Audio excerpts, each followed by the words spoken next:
Ladies and gentlemen, I am pleased to welcome you back. I am here to assist you today, and I know that you use this video to help you fall asleep.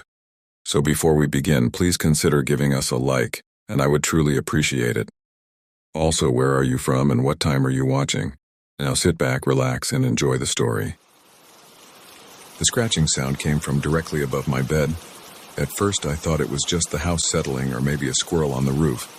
But as I lay there in the darkness, my eyes wide open, I realized it was too rhythmic, too deliberate to be anything but human.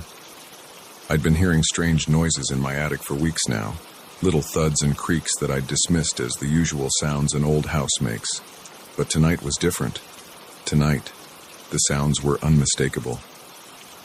My heart raced as I slowly sat up in bed, careful not to make a sound. The scratching continued, steady and persistent. I reached for my phone on the nightstand, my fingers trembling as I dialed 911. But as soon as I pressed the call button, the scratching stopped abruptly. I held my breath, the phone pressed to my ear, waiting for the operator to pick up. The silence in the house was deafening. Then, just as I heard a voice on the other end of the line, a loud thud came from the attic, followed by quick, heavy footsteps. 911, what's your emergency? I whispered urgently into the phone. There's someone in my attic. Please hurry. I gave them my address and hung up, my entire body shaking. The footsteps above had stopped, but I could hear faint rustling sounds. Whoever was up there was still moving around. I slipped out of bed, my bare feet silent on the cold hardwood floor. I needed to get out of the house, but the stairs to the first floor were directly beneath the attic access.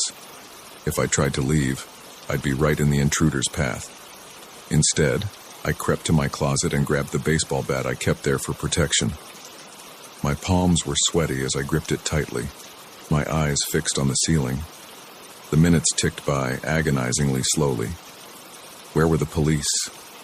I strained my ears, hoping to hear sirens, but all I could hear was my own ragged breathing and the occasional creak from above.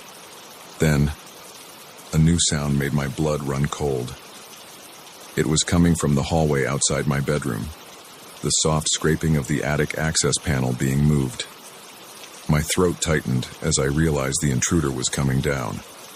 I pressed myself against the wall next to my bedroom door, the bat raised and ready.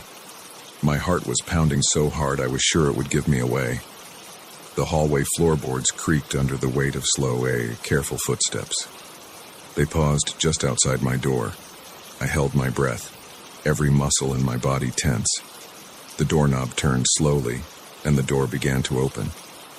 In the dim light from my window, I saw a shadow fall across the floor. As the figure stepped into the room, I swung the bat with all my might. There was a sickening thud and a cry of pain. The intruder stumbled backward, and I took the opportunity to run. I bolted past them, down the stairs, and out the front door into the cool night air. I ran to my neighbor's house, pounding on their door until the porch light flicked on.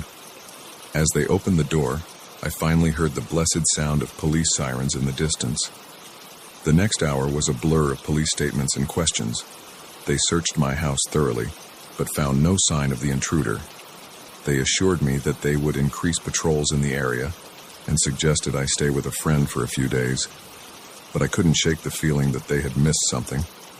The way the intruder had moved, how they seemed to know the layout of my house. It felt too familiar, too practiced. Against my better judgment, I decided to stay. I couldn't explain it, but I needed to know what was happening in my own home. The next day, I called a locksmith and had every lock in the house changed. I installed a security system with cameras covering every entrance, but even with these precautions, I couldn't relax. Every little sound made me jump, and I found myself constantly checking the attic access panel. A week passed without incident, but my unease grew. I couldn't shake the feeling that I was being watched, even when I was alone in the house. I started noticing little things out of place.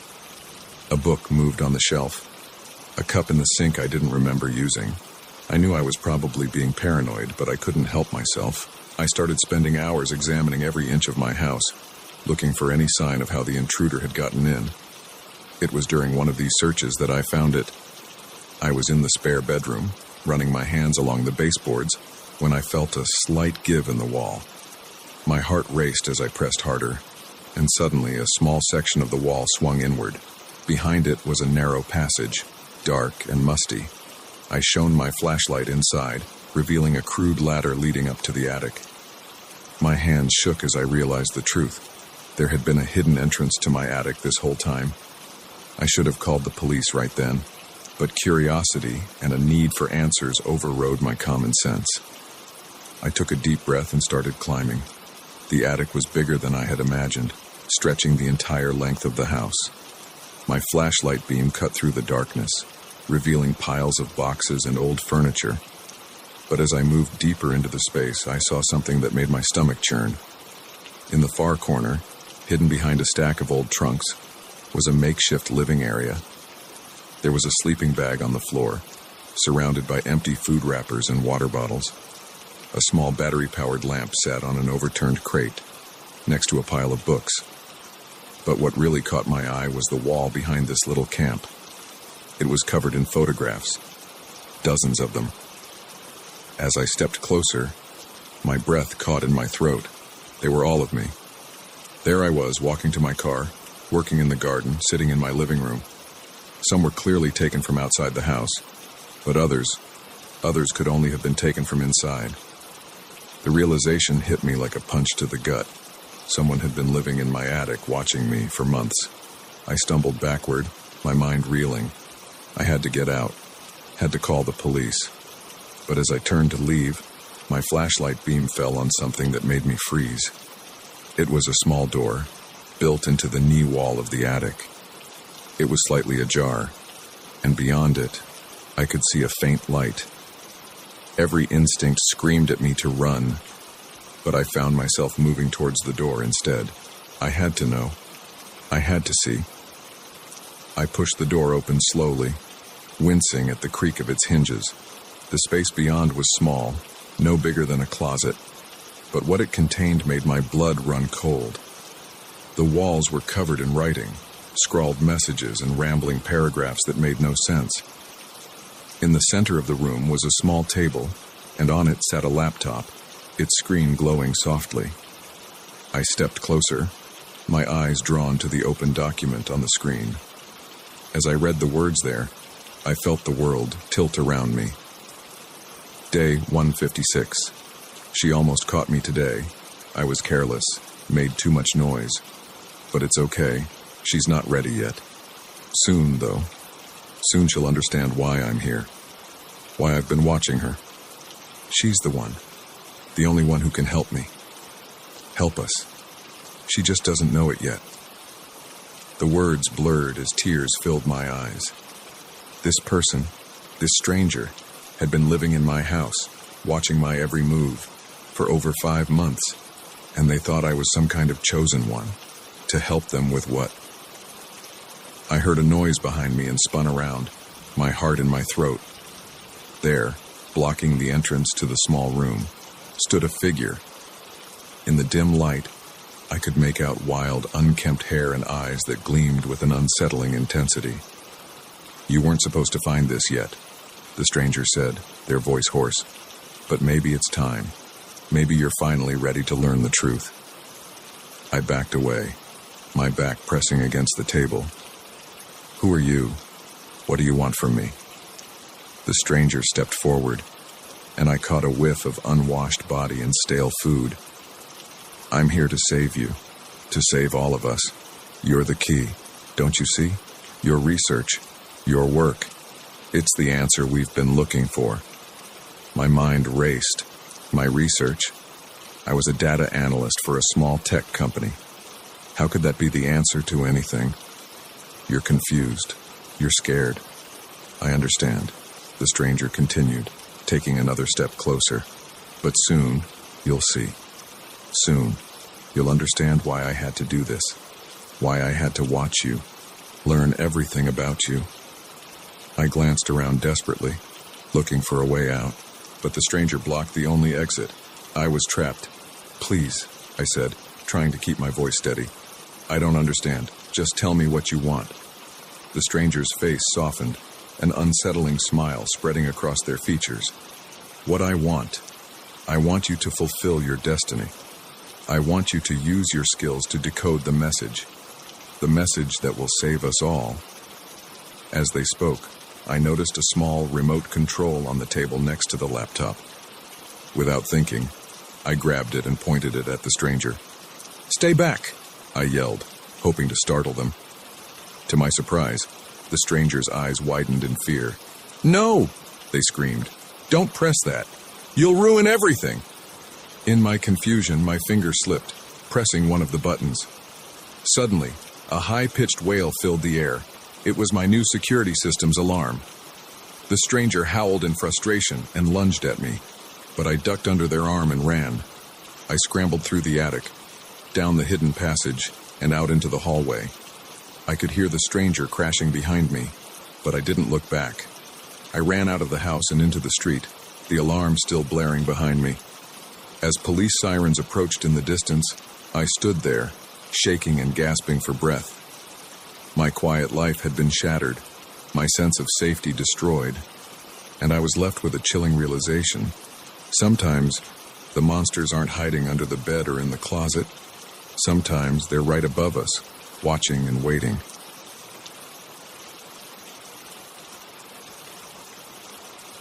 The headlights flickered once, out twice, and then died completely, plunging us into darkness.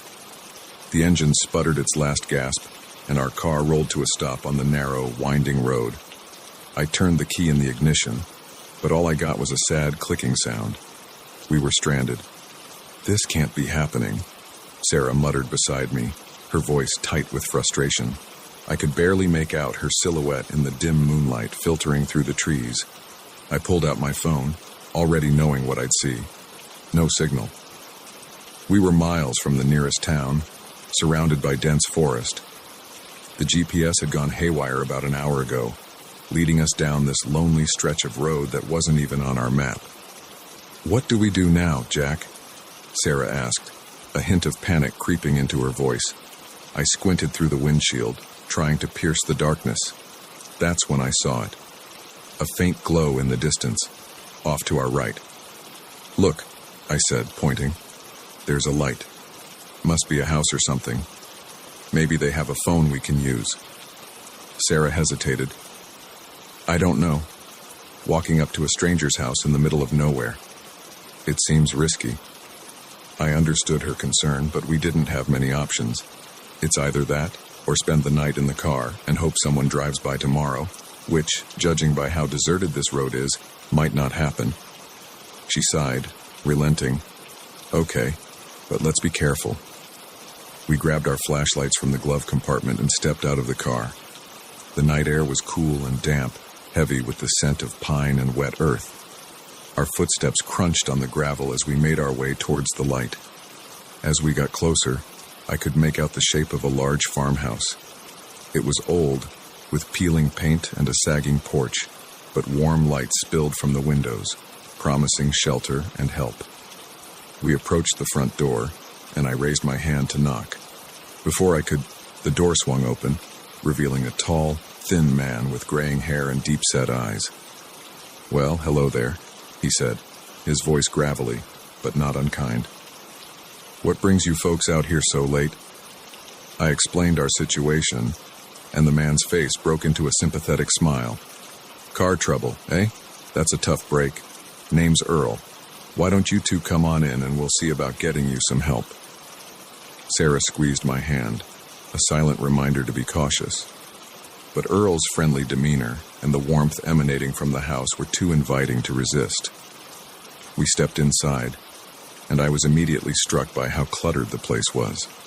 Every surface was covered with knickknacks, old newspapers, and what looked like mechanical parts. The air was thick with the smell of tobacco and something else I couldn't quite place. "Martha," Earl called out. We've got company."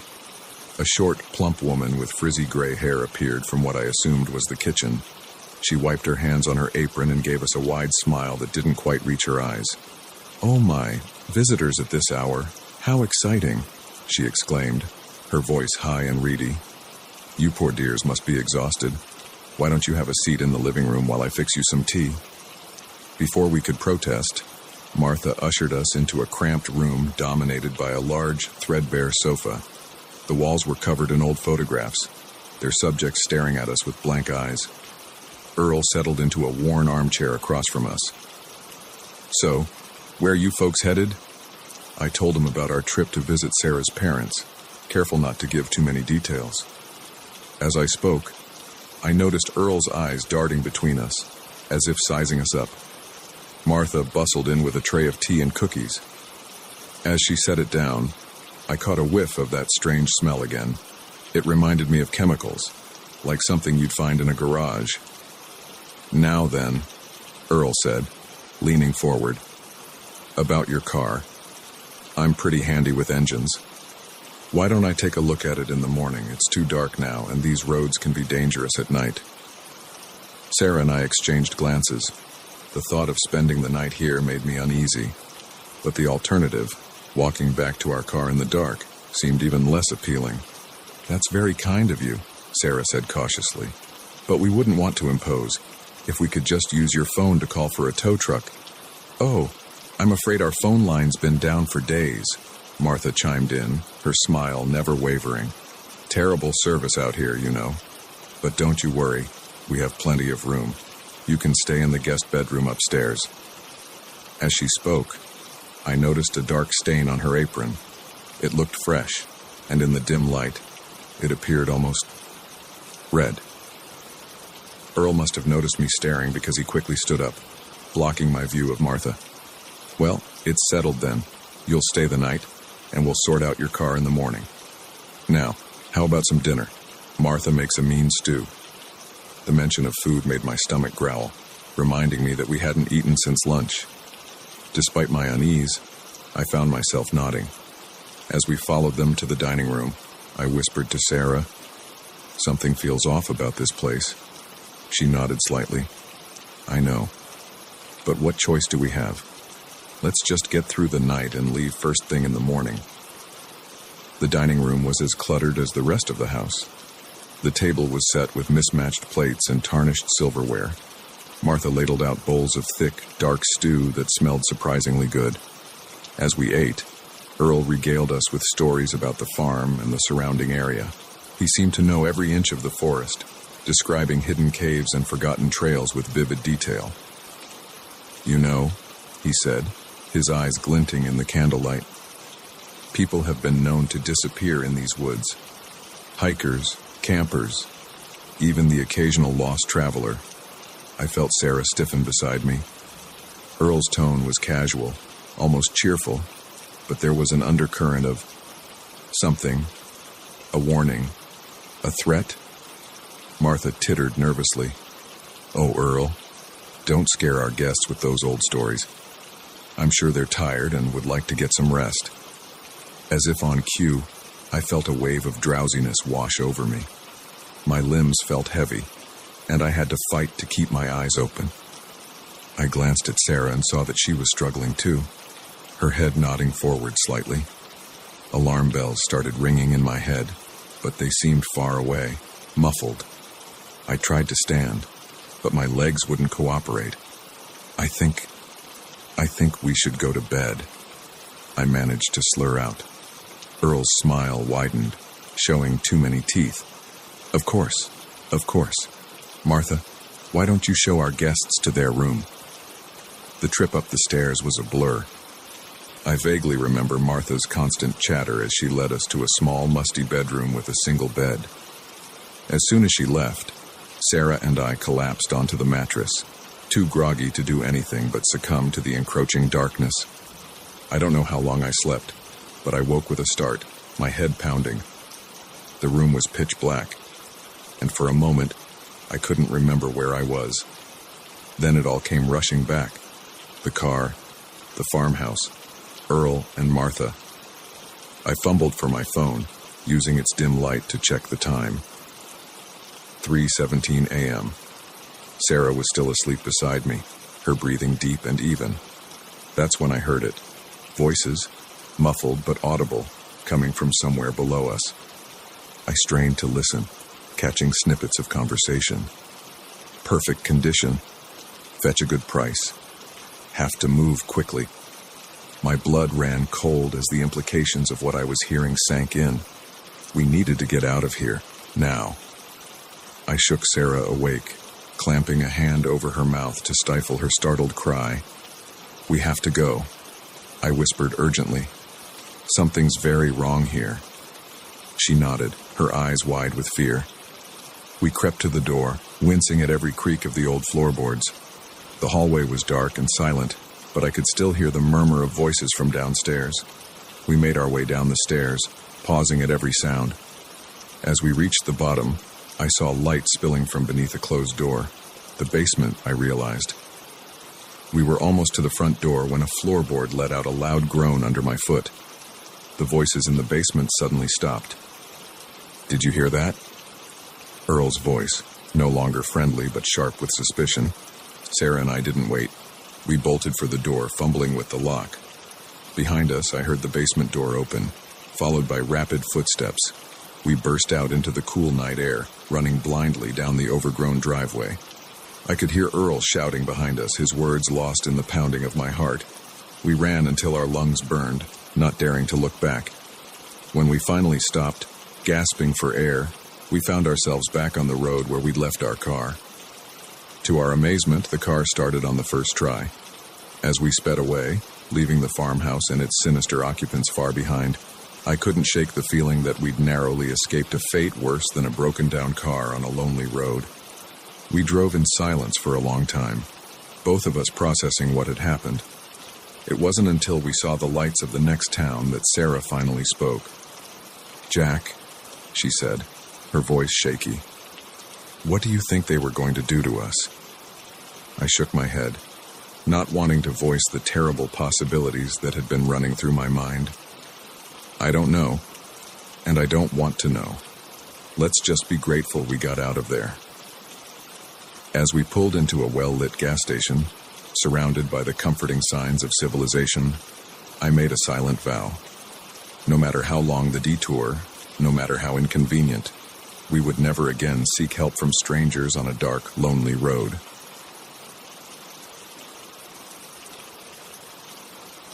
The first thing I noticed was the silence. No birds chirping, no leaves rustling, just an eerie stillness that seemed to swallow every sound. I had been hiking for hours, my boots crunching over fallen leaves and twigs, but now even that seemed muffled. It was as if the forest itself was holding its breath, waiting. I checked my phone again. Still no signal. The GPS had stopped working about an hour ago, leaving me with nothing but a vague sense that I was heading in the right direction.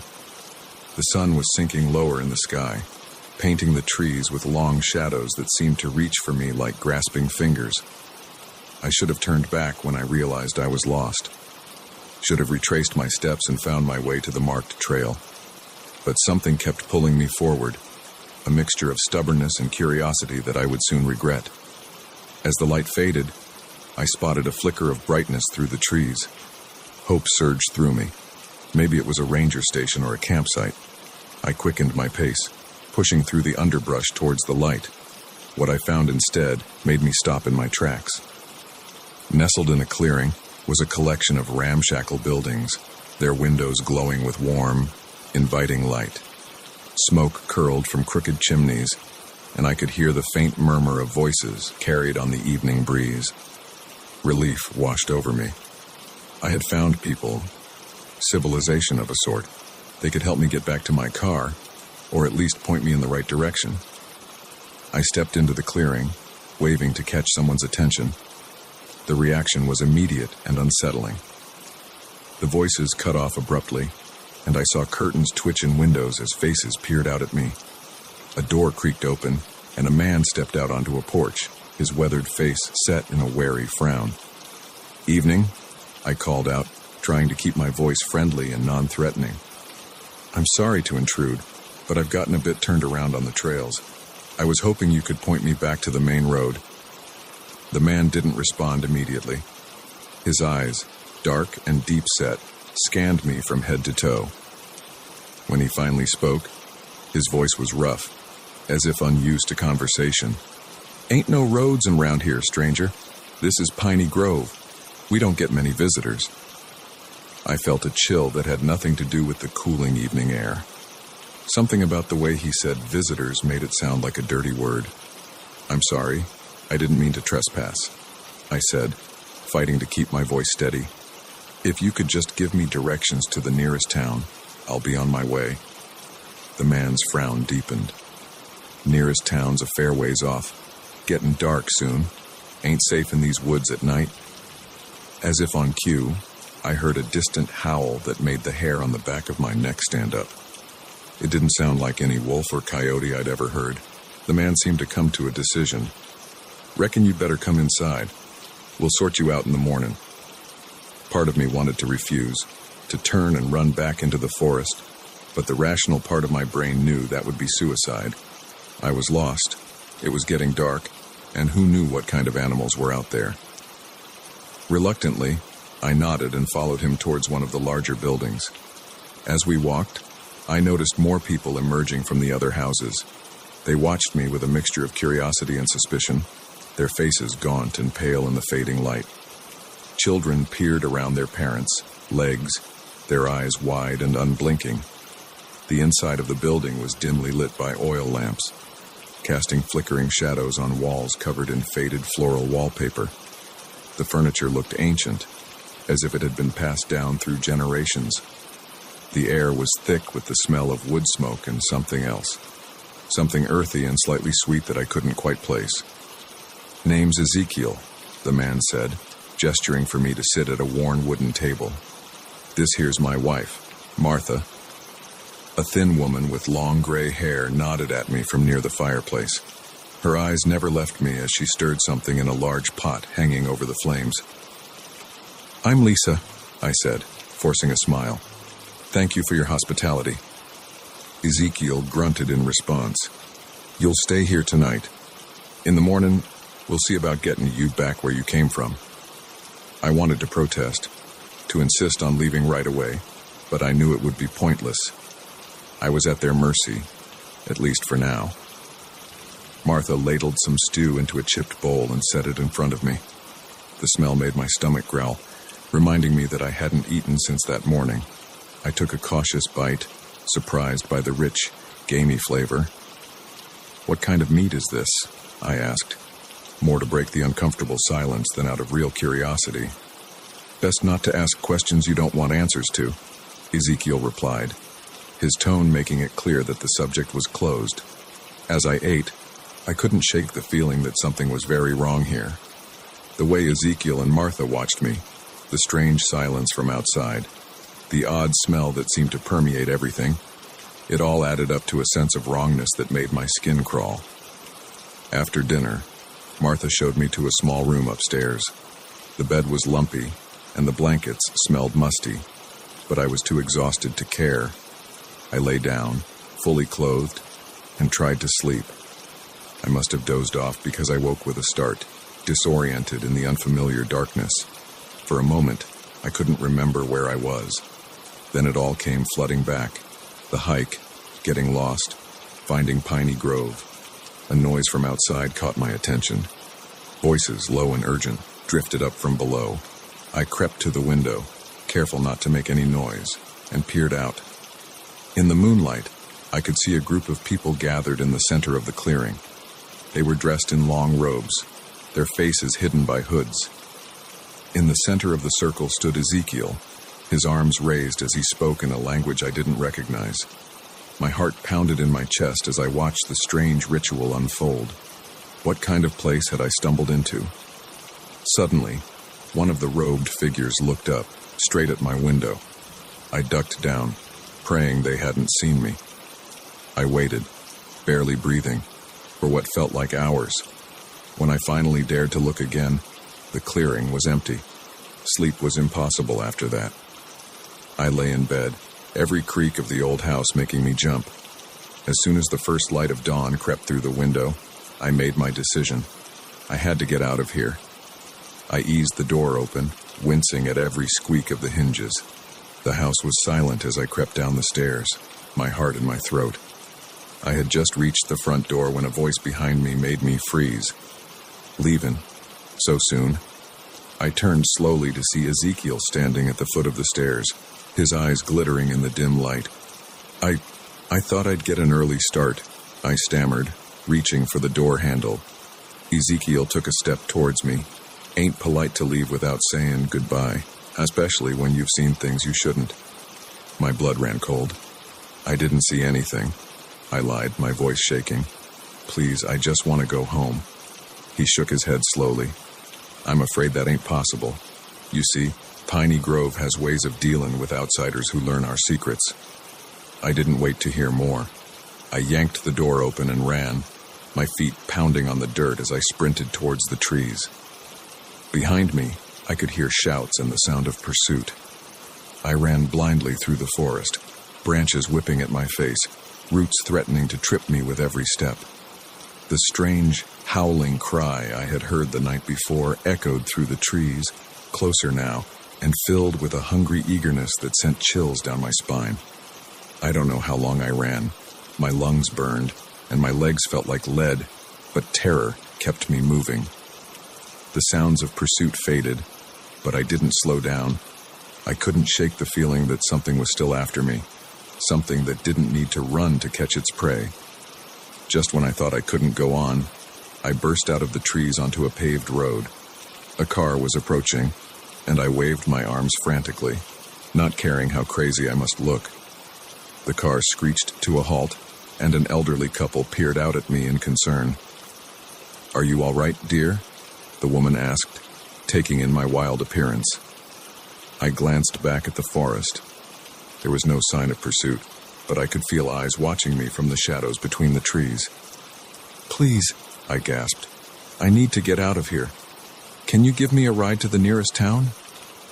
They hesitated for only a moment before nodding, and I scrambled into the back seat. As we drove away, I kept my eyes on the receding tree line, half expecting to see robed figures emerge from the forest, but there was nothing, just trees and shadows, hiding whatever secrets lay within. I never reported what happened in Piney Grove. Who would believe me? Sometimes, late at night, I still hear that strange howl in my dreams, and I wake up in a cold sweat, grateful for the familiar sounds of the city around me. But I know the truth.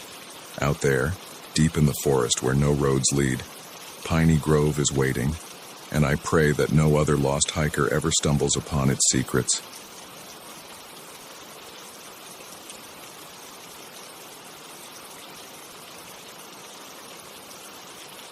The flickering fluorescent light cast an eerie glow over the empty lab.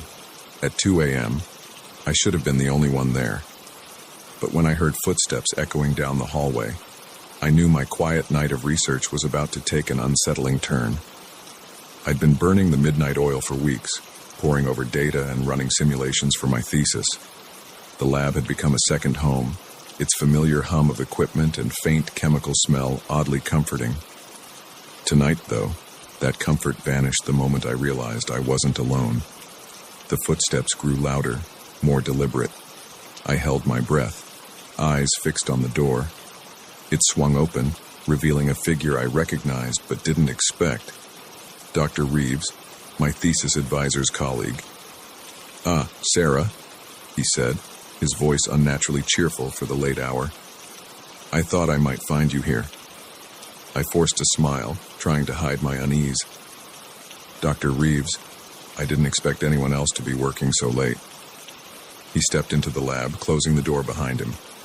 The soft click of the latch felt oddly final. "Oh, you know how it is," he said, waving a hand dismissively. "Sometimes the best ideas come at night."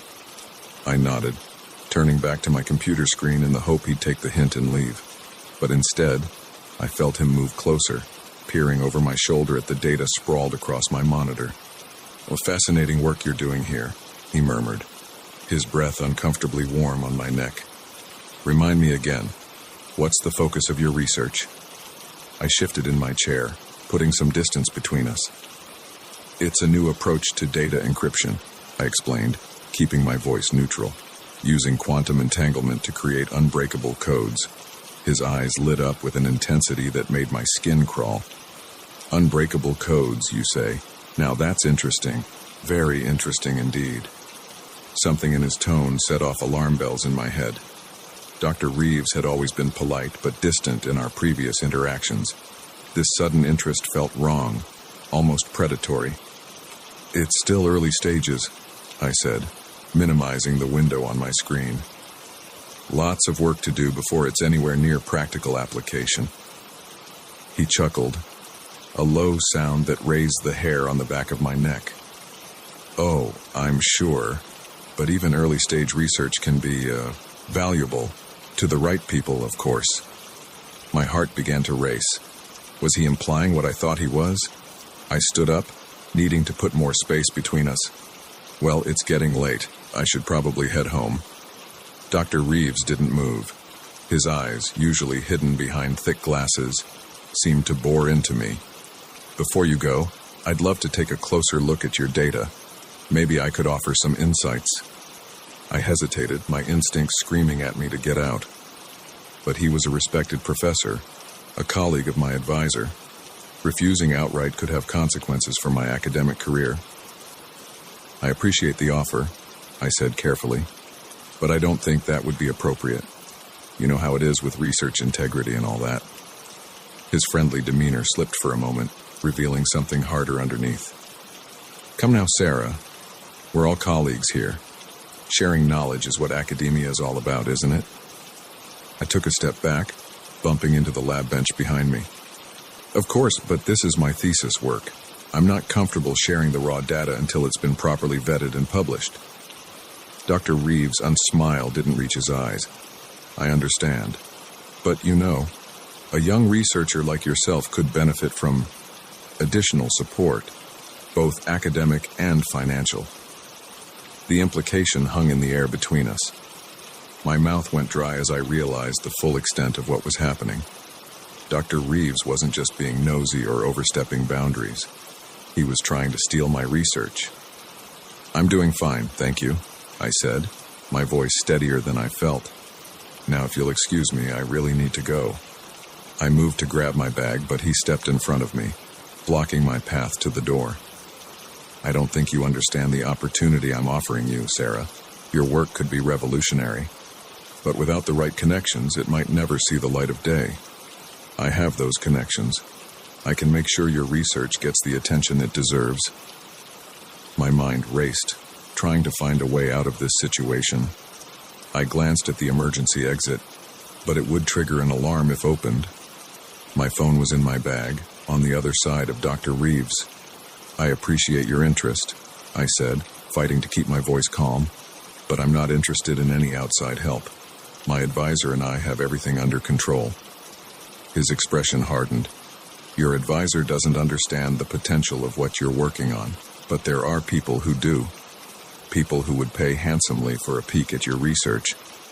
The pretense was gone now. He was openly admitting to wanting to sell my work to the highest bidder. I felt a surge of anger cut through my fear. That's not going to happen, I said firmly. Now please, let me leave. Dr. Reeves took a step closer, looming over me. I'm afraid I can't do that. Not until we come to an understanding. My heart pounded in my chest. I was trapped between him and the lab bench, with no clear way out. But as my hand brushed against the cool surface behind me, an idea formed. In one swift motion, I grabbed a beaker of distilled water and threw it in his face. He stumbled back, sputtering and wiping at his eyes. I used the moment of distraction to dart around him, snatching my bag as I ran for the door. You'll regret this, he shouted behind me. But I was already in the hallway, running as fast as I could. I didn't stop until I reached my car, my hands shaking as I fumbled with the keys.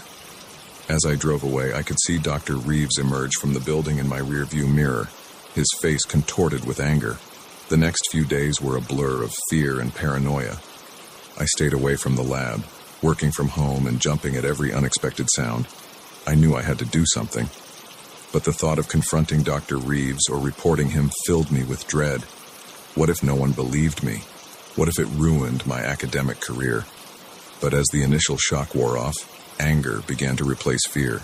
This was my research, my hard work. I wasn't going to let someone steal it or intimidate me into giving it up. I set up a meeting with my advisor, Dr. Chen. As I sat in her office, my palms sweating and my heart racing, I told her everything that had happened that night in the lab. To my immense relief, she believed me. More than that, she was furious on my behalf. "This is completely unacceptable," she said, her usually calm demeanor replaced by righteous anger. "We're going to the dean with this immediately." What followed was a whirlwind of meetings, investigations, and uncomfortable confrontations. Dr. Reeves denied everything at first, but faced with the evidence, including security camera footage from the lab that night, he eventually confessed. It turned out I wasn't his first victim. Other students and researchers came forward with similar stories of pressure and attempted theft. The scandal rocked the department, leading to Dr. Reeves' dismissal and a complete overhaul of research security protocols.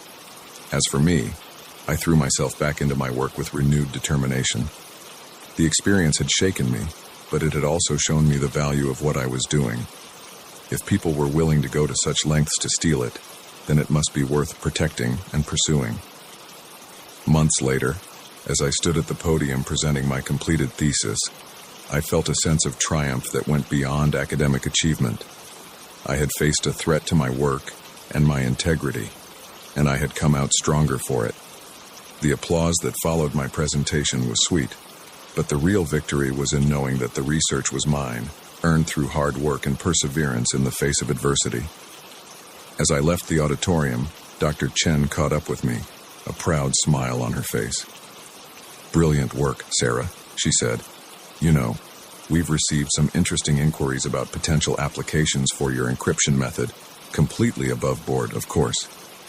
I grinned, feeling a mix of excitement and vindication. "That's great news. I can't wait to see where this research goes next." As we walked out into the bright sunlight, I felt a sense of optimism about the future. The path ahead might not always be easy or straightforward, but I knew now that I had the strength to face whatever challenges came my way. The incident with Dr. Reeves had taught me a valuable lesson. In the world of cutting-edge research, knowledge truly is power. And sometimes, protecting that knowledge is just as important as discovering it in the first place.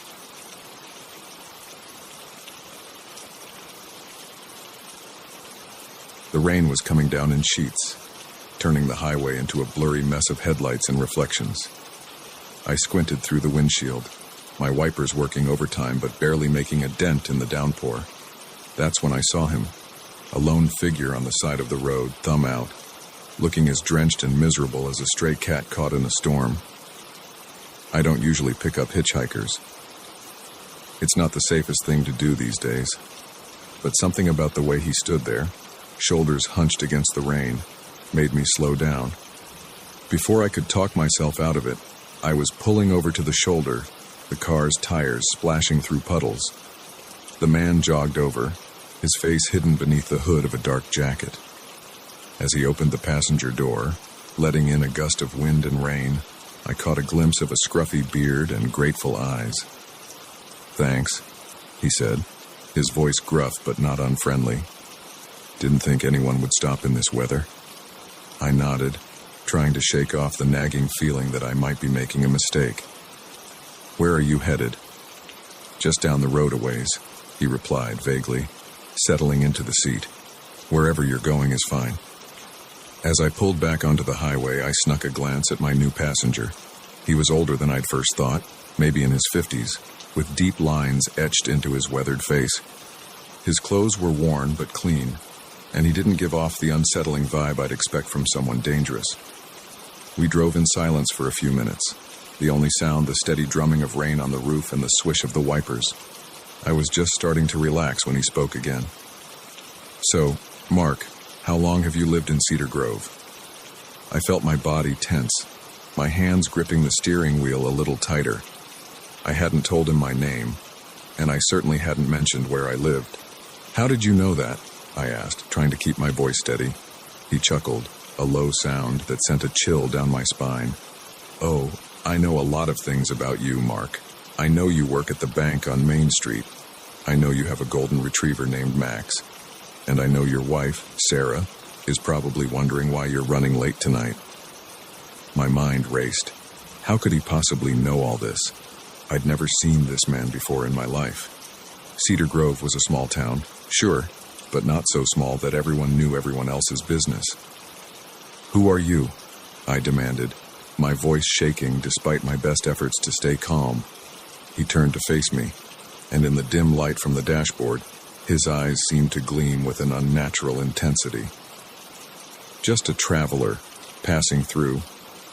But I make it my business to know things about people. It's amazing what you can learn if you just pay attention." I swallowed hard, fighting the urge to slam on the brakes and order him out of the car. But we were in the middle of nowhere, the rain still coming down in torrents, and something told me this man wouldn't leave quietly if asked. "What do you want?" I asked, hating how small my voice sounded. He smiled, a gesture that didn't reach his eyes. "Want? I don't want anything, Mark. I'm just making conversation. Isn't that what people do on long car rides?" I didn't respond, my mind whirling with possibilities. Was he some kind of stalker, a criminal who had been watching me, planning some kind of elaborate scheme? "You're wondering how I know so much about you," he said, as if reading my thoughts. "It's simpler than you might think. Your name tag is still on your shirt. You forgot to take it off after work. The dog hair on your pants suggests a large breed. And I saw the golden retriever bumper sticker on your car. As for Sarah, well, you've been checking your phone at every red light. It doesn't take a genius to figure out you're running late and someone's waiting for you." His explanation was logical, but it did little to ease my fear. There was still something off about the whole situation, something that made my skin crawl. "That doesn't explain how you knew where I live," I said, trying to keep my eyes on the road while also watching him in my peripheral vision. He shrugged. "Cedar Grove Bank isn't exactly a national chain. Took an educated guess based on your work shirt." I wanted to believe him, wanted to think this was all just a strange coincidence, a series of lucky guesses, but the knot in my stomach told me otherwise. "Look," I said, spotting a gas station up ahead. "I think this is far enough. I'm going to pull over and you can—" "I wouldn't do that if I were you, Mark," he interrupted, his voice suddenly hard. "We're not done talking yet." I felt a flash of anger cut through my fear. "This is my car. I get to decide when the ride is over." He laughed, but there was no humor in it. "Oh, Mark, you gave up that control the moment you let me in. But don't worry, I'm not going to hurt you. I just want to talk." "About what?" I asked, my mouth dry. "About choices," he said, leaning back in his seat. "About the decisions we make and the consequences that follow. For instance, your decision to embezzle money from the bank. Small amounts in here and there. Nothing anyone would notice right away. But it adds up, doesn't it?" My blood ran cold. There was no way he could know about that. I'd been so careful, covering my tracks, making sure the numbers always balanced out. "I don't know what you're talking about," I lied, but my voice sounded weak even to my own ears. He turned to look at me, his eyes boring into mine. "Don't insult my intelligence, Mark. We both know the truth. The question is, what are you going to do about it?" I gripped the steering wheel so tight my knuckles turned white. "Are you blackmailing me? Is that what this is?" He shook his head, looking almost disappointed. "Blackmail is such an ugly word.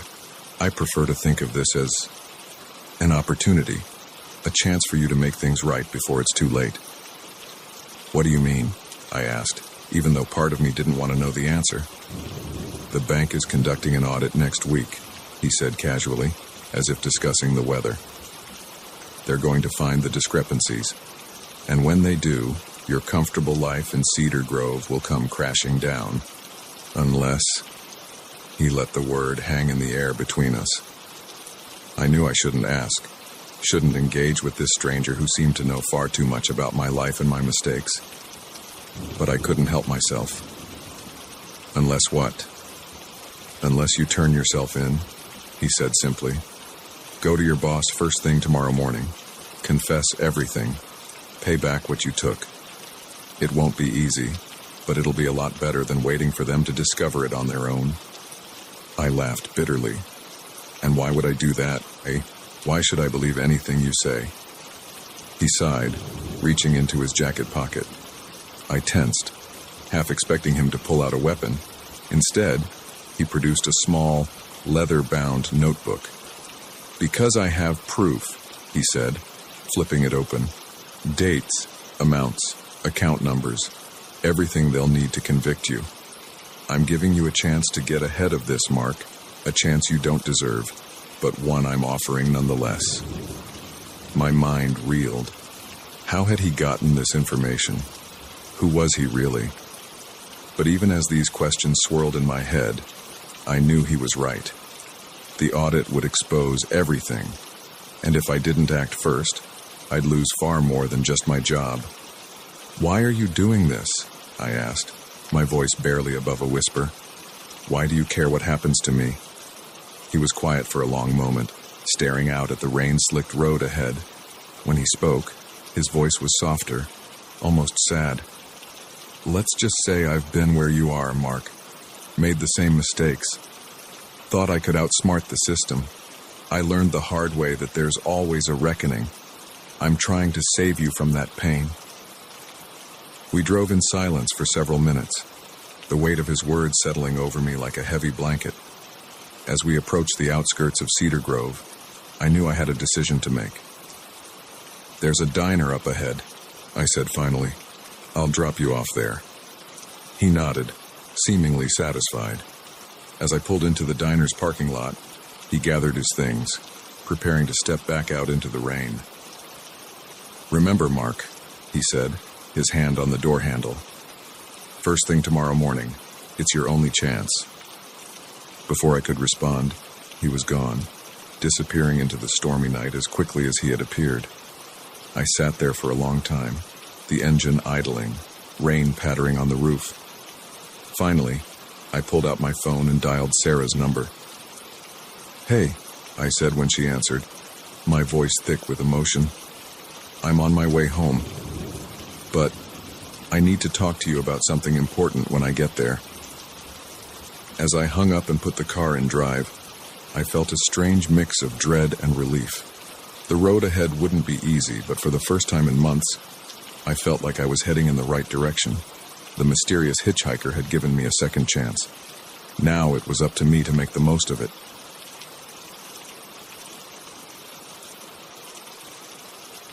The crack of a twig snapping jolted me from my peaceful reverie. I froze, my marshmallow-laden stick hovering over the campfire. The dense forest around me, which had seemed so inviting during the day, now loomed ominously in the gathering dusk. I held my breath, straining to hear over the crackling of the fire. There it was again, the unmistakable sound of footsteps, too heavy and deliberate to be an animal. I'd come to these woods alone, seeking solitude and a break from the chaos of city life. Now, as fear crept up my spine, I was acutely aware of just how isolated I truly was. Slowly, I set down my stick and reached for the flashlight beside me. The beam cut through the encroaching darkness, illuminating the dense undergrowth at the edge of my campsite. Shadows danced between the trees, and for a moment, I thought I saw a figure duck behind a large oak. "Hello?" I called out, hating how my voice quavered. "Is someone there?"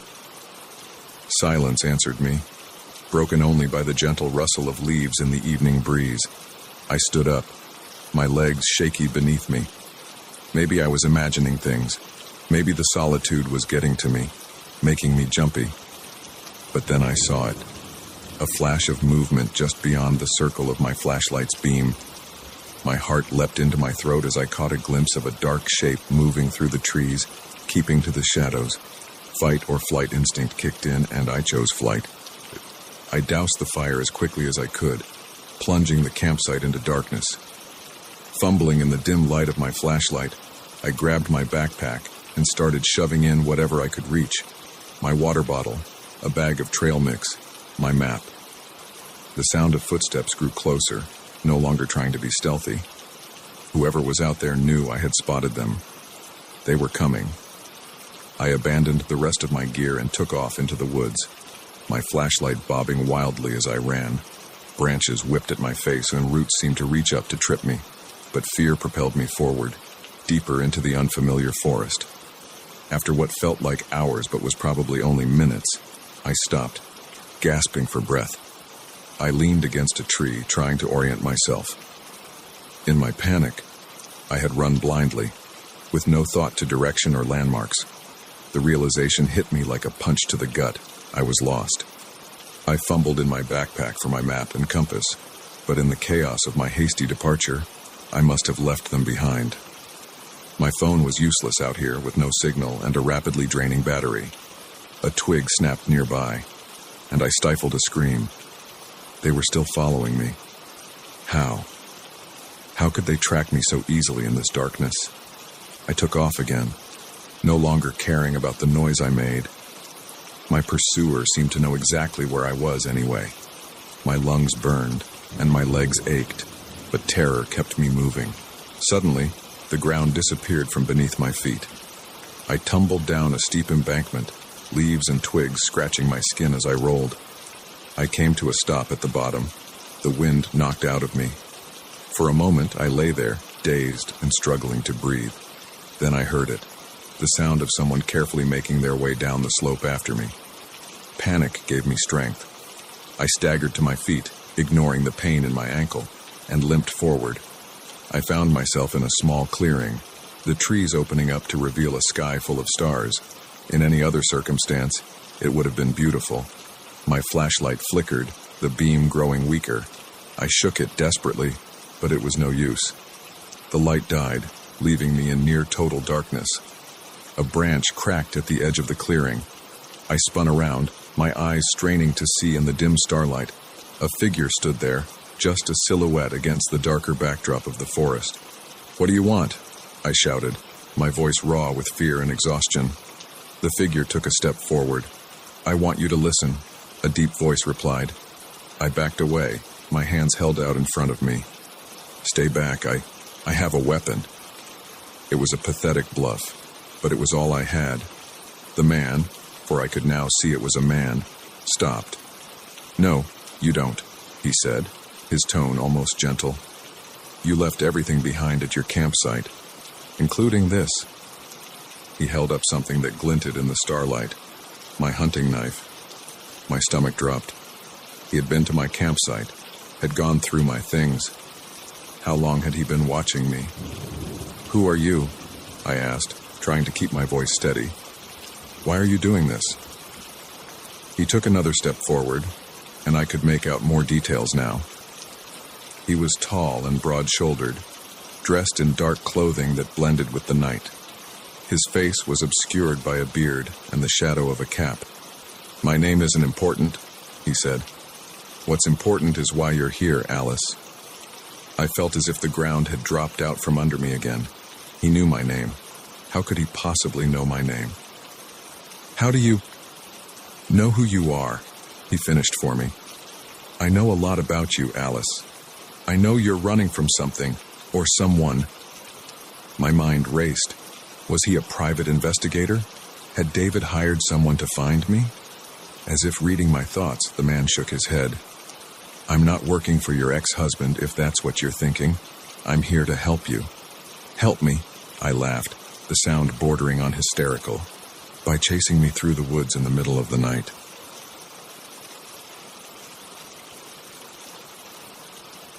The first night in our new home, I woke to the sound of children laughing. It was faint, almost dreamlike, but unmistakable. The thing is, we didn't have any children. My wife, Sarah, and I had just moved into the old Johnson farmhouse on the outskirts of town. It was a beautiful place. All weathered wood and wraparound porch, set on 10 acres of rolling hills and ancient oak trees.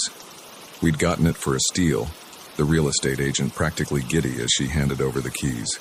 "It's a special place," she'd said, her smile just a touch too wide. "I'm sure you'll be very happy here." Now, as I lay in bed listening to the phantom giggles echoing through the halls, I wasn't so sure. I nudged Sarah awake. "Do you hear that?" I whispered. She blinked at me sleepily. "Hear what?" The laughter faded away, leaving only the creaks and groans of the old house settling. I shook my head. Nothing. Must have been dreaming. But I wasn't dreaming, and that was only the beginning. Over the next few weeks, strange occurrences became our new normal. Items would move on their own, appearing in places we knew we hadn't left them. The temperature would drop suddenly in certain rooms, cold spots that made your breath fog even on the warmest days. And always, there was the laughter. Sarah tried to rationalize it all. The moving objects were just us being forgetful in a new place. The cold spots were drafts in an old house. The laughter was probably just kids from a neighboring farm, sound carrying far in the country quiet. I wanted to believe her, but deep down, I knew something wasn't right. It came to a head about a month after we moved in. I was in the attic, unpacking some of the last boxes, when I found the journal. It was old, the leather cover cracked and faded, tucked away behind a loose board in the wall. Curious, I opened it. The handwriting inside was spidery and difficult to read, but as I deciphered the words, a chill ran down my spine. It was a diary belonging to Margaret Johnson, the matriarch of the family who had built this house over a century ago, and what she described was horrifying. According to Margaret, the land the house was built on was cursed. The local Native American tribe had warned the Johnsons not to build here, that it was a sacred place, a thin spot between worlds. But Thomas Johnson was a stubborn man, and he ignored their warnings. At first, everything seemed fine, but then their children started to change. They became withdrawn, speaking of imaginary friends and games played in empty rooms. Margaret wrote of hearing laughter when no one was there, of toys moving on their own, of shadowy figures glimpsed out of the corner of her eye. And then, one by one, the children disappeared. The last entry was dated 1920. Margaret's handwriting was frantic, barely legible. "They're coming for me now," she wrote. "I can hear them laughing. God forgive us for what we've done." I closed the journal, my hands shaking. It had to be some kind of sick joke, right? A prop left behind by the previous owners to scare new residents. But as I stood there, the attic suddenly felt colder, and I could have sworn I heard a child's giggle right behind me. I practically fell down the attic stairs in my haste to get out. I found Sarah in the kitchen, humming as she prepared dinner. The normality of the scene was jarring after what I'd just read. "Sarah," I said, my voice trembling, "we need to talk about the house." I told her everything, the journal, the curse, the disappearing children. As I spoke, her face grew pale, and I could see the doubt in her eyes warring with the fear she'd been trying to ignore. "Tom," she said slowly, I think I've seen them." She told me about the figures she'd glimpsed in mirrors, always just at the edge of her vision, the way she sometimes felt watched, even when she was alone in the house, the dreams she'd been having, of children calling out to her, begging for help. We sat there in stunned silence, the implications of what we'd discovered settling over us like a heavy blanket. What were we supposed to do now? Call an exorcist, put the house back on the market, and hope some other unsuspecting couple would buy it. Before we could decide on a course of action, the lights flickered. The temperature in the kitchen plummeted, our breath suddenly visible in the air, and then we heard it, the laughter, louder than ever before, coming from every direction at once. Sarah grabbed my hand, her nails digging into my skin. "Tom," she whispered, "we need to get out of here, now." We ran for the front door, but it wouldn't open. The knob turned, but it was as if something on the other side was holding it shut. We tried the back door, the windows, even the cellar entrance, all locked, all immovable. The laughter grew louder, mixed now with the sound of running feet and childish voices calling out to us. "Play with us," they said. "Stay with us forever." We ended up huddled in the living room, watching in horror as objects began to move on their own. Books flew off shelves, furniture slid across the floor, and all the while, those voices kept calling to us. It was Sarah, who found the solution. As a chair whizzed past her head, she spotted something glinting on the mantelpiece. It was an old arrowhead, probably Native American, displayed as a curio by a previous owner. The journal, she gasped. It said this was sacred land. Maybe. She didn't need to finish the thought. I lunged for the arrowhead, snatching it just as an unseen force tried to pull it away. The moment my fingers closed around it, everything stopped. The flying objects dropped to the floor, the laughter cut off abruptly, and the oppressive cold dissipated. We didn't wait to see if it was truly over.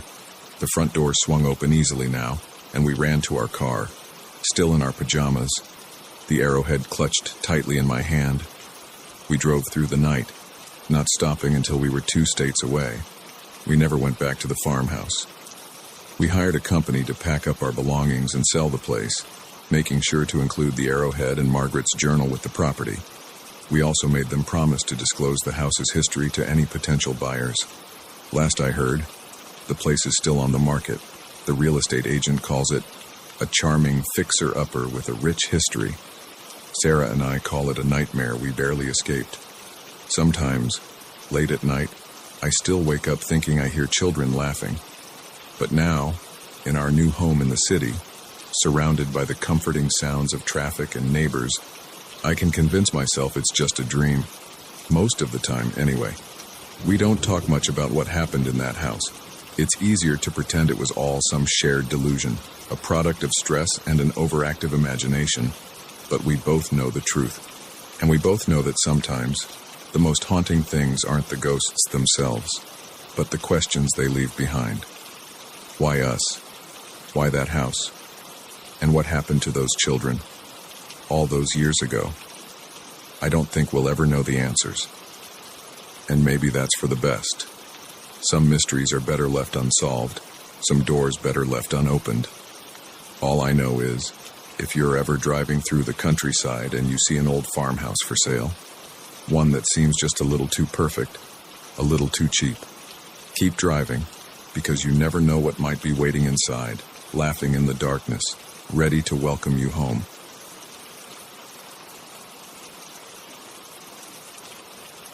The neon sign flickered weakly in the rain, casting an eerie red glow over the empty parking lot. Mario's Pizza, it read, the Ingzi sputtering in and out of existence like a dying firefly. I sighed, glancing at the clock on my dashboard, 11:47 p.m. Just one more delivery and I could call it a night. I'd been driving for Mario's for about 6 months now, a job I'd taken to help pay for college. It wasn't glamorous work, but it paid the bills and usually wasn't too eventful. Usually. The pizza box sat on the passenger seat, steam still rising from the vents. The address was way out on the edge of our delivery zone, a part of town I wasn't too familiar with. As I pulled out of the lot, I couldn't shake the feeling that something about this delivery felt off. The rain intensified as I drove, fat droplets splattering against the windshield faster than my wipers could clear them. The streets grew narrower, the houses more spread out. Soon, I was driving down a winding road with dense forest on either side. My GPS chirped, instructing me to turn onto a gravel driveway I almost missed. The path was overgrown, branches scraping against the sides of my car as I inched forward. After what felt like an eternity, the trees opened up to reveal a ramshackle house, its windows dark save for a single light on the second floor. I parked and grabbed the pizza, the box already growing cold in the damp night air. As I approached the front door, the porch steps creaked ominously beneath my feet. I raised my hand to knock, but before I could, the door swung open. The man who stood there made me take an involuntary step back. He was tall, easily over 6 feet, with a wild beard and eyes that seemed to bore right through me. He wore a stained wife-beater and jeans that had seen better days. Pizza delivery, I stammered, holding out the box. The man's face split into a grin that didn't reach his eyes. Right on time, he said, his voice a low growl. Why don't you bring that inside? I've got to grab my wallet. Every instinct I had was screaming at me to leave, to get back in my car and drive away as fast as I could.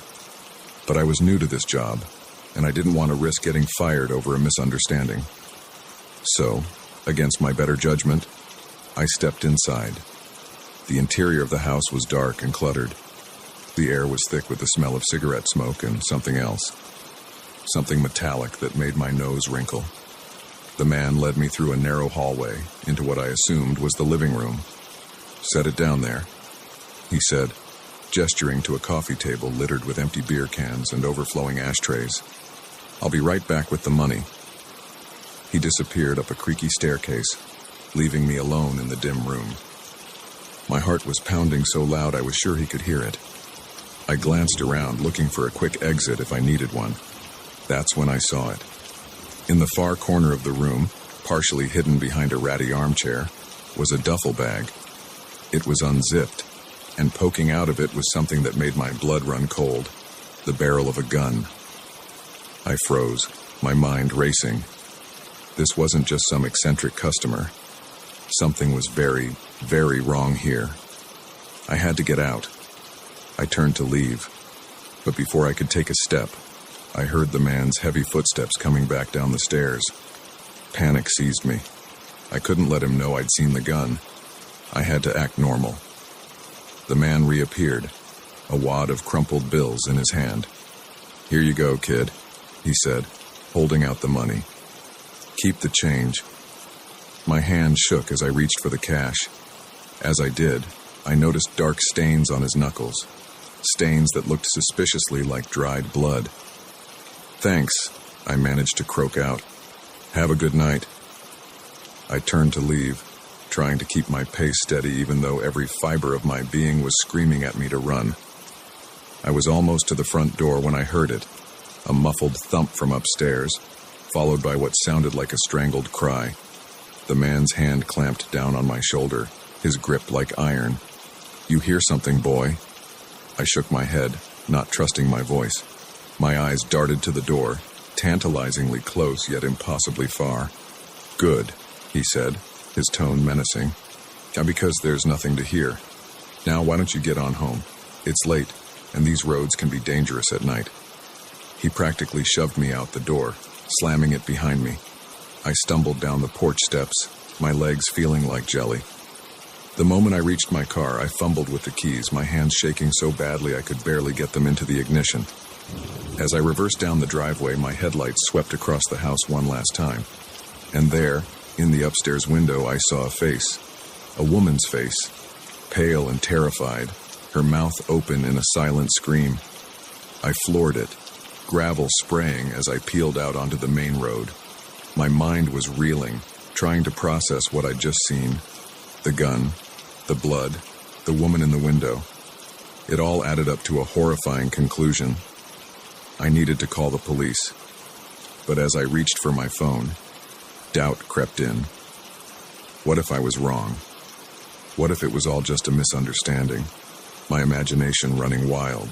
I could lose my job, or worse, get in trouble for making a false report. I pulled over to the side of the road, my hands gripping the steering wheel so tight my knuckles turned white. I had to make a decision.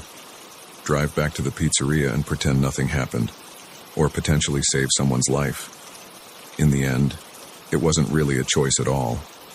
I dialed 911, my voice shaky as I relayed what I'd seen to the dispatcher. They told me to drive to the nearest police station and wait there.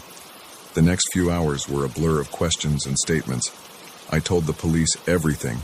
The gun, the blood, the woman in the window.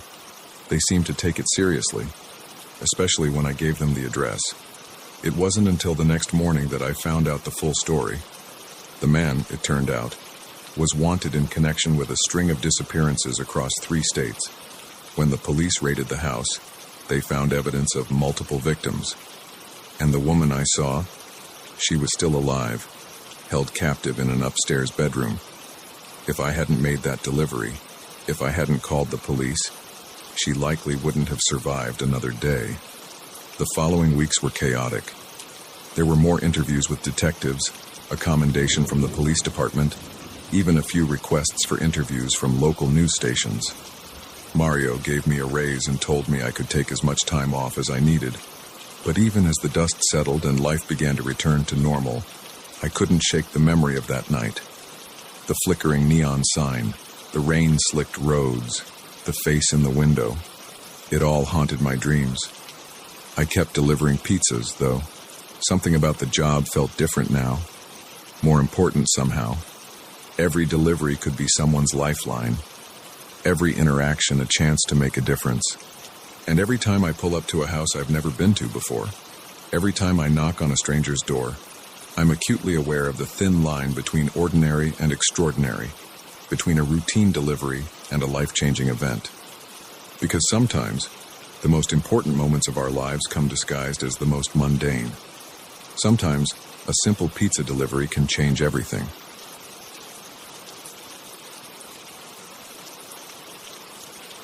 The lock clicked open with a finality that sent a shiver down my spine. As the door swung inward, revealing the rustic interior of our rented cabin, I couldn't shake the feeling that we were stepping into something we couldn't easily escape. If only I'd known then how right that feeling was. Home sweet home for the next week, my boyfriend, Matt, said cheerfully, lugging our bags over the threshold. I followed him in, taking in the cozy living room with its stone fireplace and the small kitchenette beyond. It was charming, in that quaint, middle-of-nowhere sort of way. We'd found the listing online, a secluded cabin in the woods, perfect for a romantic getaway. The photos showed stunning views of the surrounding forest and promised a peaceful retreat from our hectic city lives. The price had been almost too good to be true, but we jumped at the chance. Now, standing in the actual space, I felt a tinge of unease. The air inside was stuffy and smelled faintly of mildew. The furniture, while clean, had a worn look that spoke of years of use. And was it my imagination, or did the floorboards creak a little too much under our feet? "Let's open some windows," I suggested, trying to shake off my nerves. "It's a bit musty in here." Matt nodded, moving to the nearest window. He struggled with it for a moment before it finally budged, sliding up with a protesting groan. "Guess they don't open these much," he joked. I forced a smile, but something about the way the window had resisted bothered me. It was almost as if it didn't want to be opened. We spent the rest of the afternoon settling in, unpacking our clothes and stocking the small fridge with the groceries we'd brought. As the sun began to set, casting long shadows through the trees, Matt lit a fire in the fireplace. The warmth and flickering light helped ease some of my tension. "See, this isn't so bad," Matt said, wrapping an arm around me as we sat on the worn sofa. "Just what we needed to relax and reconnect." I leaned into him, wanting to believe it. But as the darkness outside deepened, I couldn't shake the feeling that we were being watched. Every time I glanced at the windows, I half expected to see a face peering in at us. That night, I tossed and turned, unable to get comfortable in the unfamiliar bed. The mattress was lumpy, and the sheets smelled faintly of mothballs. But it wasn't just physical discomfort keeping me awake. There were noises, creaks and groans that seemed too deliberate to be just an old house settling. At one point, I could have sworn I heard footsteps in the hallway outside our room. I lay there, heart pounding, straining to hear, but there was nothing but silence. The next morning, I woke to find Matt already up and making coffee in the kitchenette. "Sleep well?" he asked, handing me a steaming mug.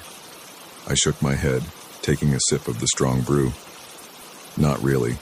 This place makes weird noises at night," he chuckled. "That's part of the charm, isn't it? The authentic cabin experience," I wanted to argue. To tell him about the footsteps I thought I'd heard, but I didn't want to spoil our vacation with my paranoia. Instead, I suggested we go for a hike after breakfast. The woods around the cabin were beautiful, all towering pines and dappled sunlight. For a few hours, as we trekked along barely visible trails, I forgot about my unease from the night before. But as we made our way back to the cabin, the feeling of being watched returned, stronger than ever. "Matt," I said, grabbing his arm, "do you see that?" He followed my gaze to a spot between two distant trees. For a moment, I could have sworn I saw a figure standing there, watching us, but when I blinked, it was gone. "See what?" Matt asked, squinting in the direction I was pointing. I shook my head. Nothing. Must have been a shadow or something. But I knew it wasn't just a shadow. And as we approached the cabin, I noticed something that made my blood run cold. The window we had struggled to open yesterday was now firmly shut. "Did you close that last night?" I asked Matt, trying to keep my voice steady. He frowned. "No, I don't think so. Maybe the wind blew it shut." I nodded, not wanting to voice my suspicion that there hadn't been enough wind to move that stubborn window.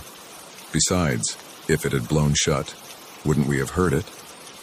As the day wore on, more strange things began to happen. Items we were sure we'd left in one place would turn up in another. The temperature in certain rooms would drop suddenly, creating cold spots that made no sense in the summer heat. And always, there was that feeling of being watched. That night, as we lay in bed, the noises started again, but this time, they were louder, more insistent. The creaks and groans were joined by a sound like something being dragged across the floor. "Matt," I whispered, shaking him awake. "Do you hear that?" He sat up, rubbing his eyes. "Hear what?"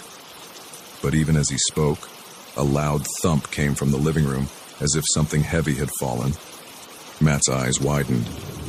"Okay, I heard that," he said, throwing back the covers. "Stay here. I'll go check it out." "No!" I grabbed his arm. "We should go together."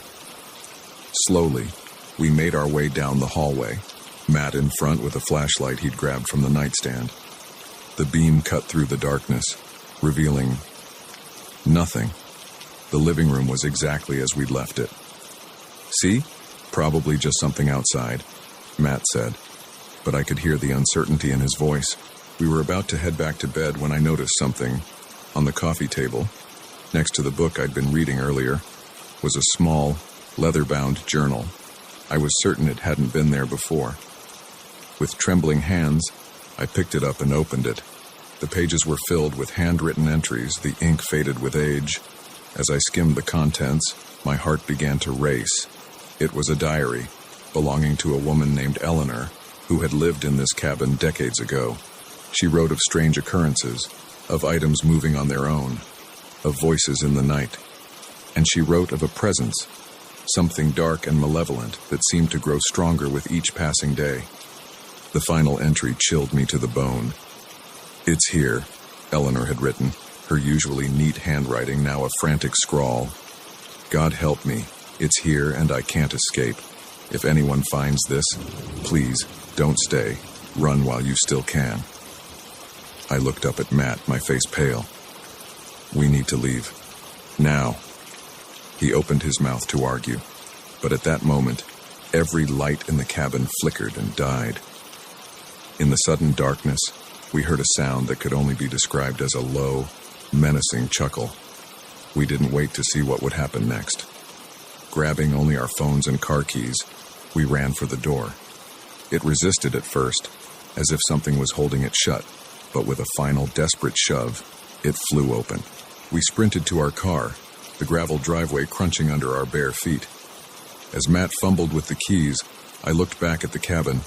In the upstairs window, I saw a face, not human, but something twisted and evil, its mouth stretched in a grotesque smile. The engine roared to life and we peeled out of the driveway, tires squealing. We didn't stop driving until we reached the nearest town, where we checked into a motel and spent the rest of the night huddled together, jumping at every sound. In the light of day, it was tempting to dismiss what had happened as an overactive imagination or a shared hallucination. But we both knew what we'd experienced was real. We never went back for our belongings. We contacted the rental company and told them we'd had to leave due to an emergency. They were surprisingly understanding, even offering a partial refund. It wasn't until weeks later, when the nightmares had finally started to subside, that we decided to do some research. What we found made our blood run cold all over again. The cabin had a history, it turned out. Over the years, several renters had fled in the middle of the night, telling tales of supernatural occurrences. And there were those who hadn't fled, whose disappearances remained unsolved mysteries. We count ourselves lucky to have escaped. But sometimes, late at night, I still feel that watchful presence. And I wonder if, somehow, a piece of whatever was in that cabin followed us home. So if you're ever browsing online, looking for a quaint cabin in the woods for a romantic getaway, be careful. Sometimes, the perfect retreat is too good to be true. And sometimes the things that go bump in the night are all too real.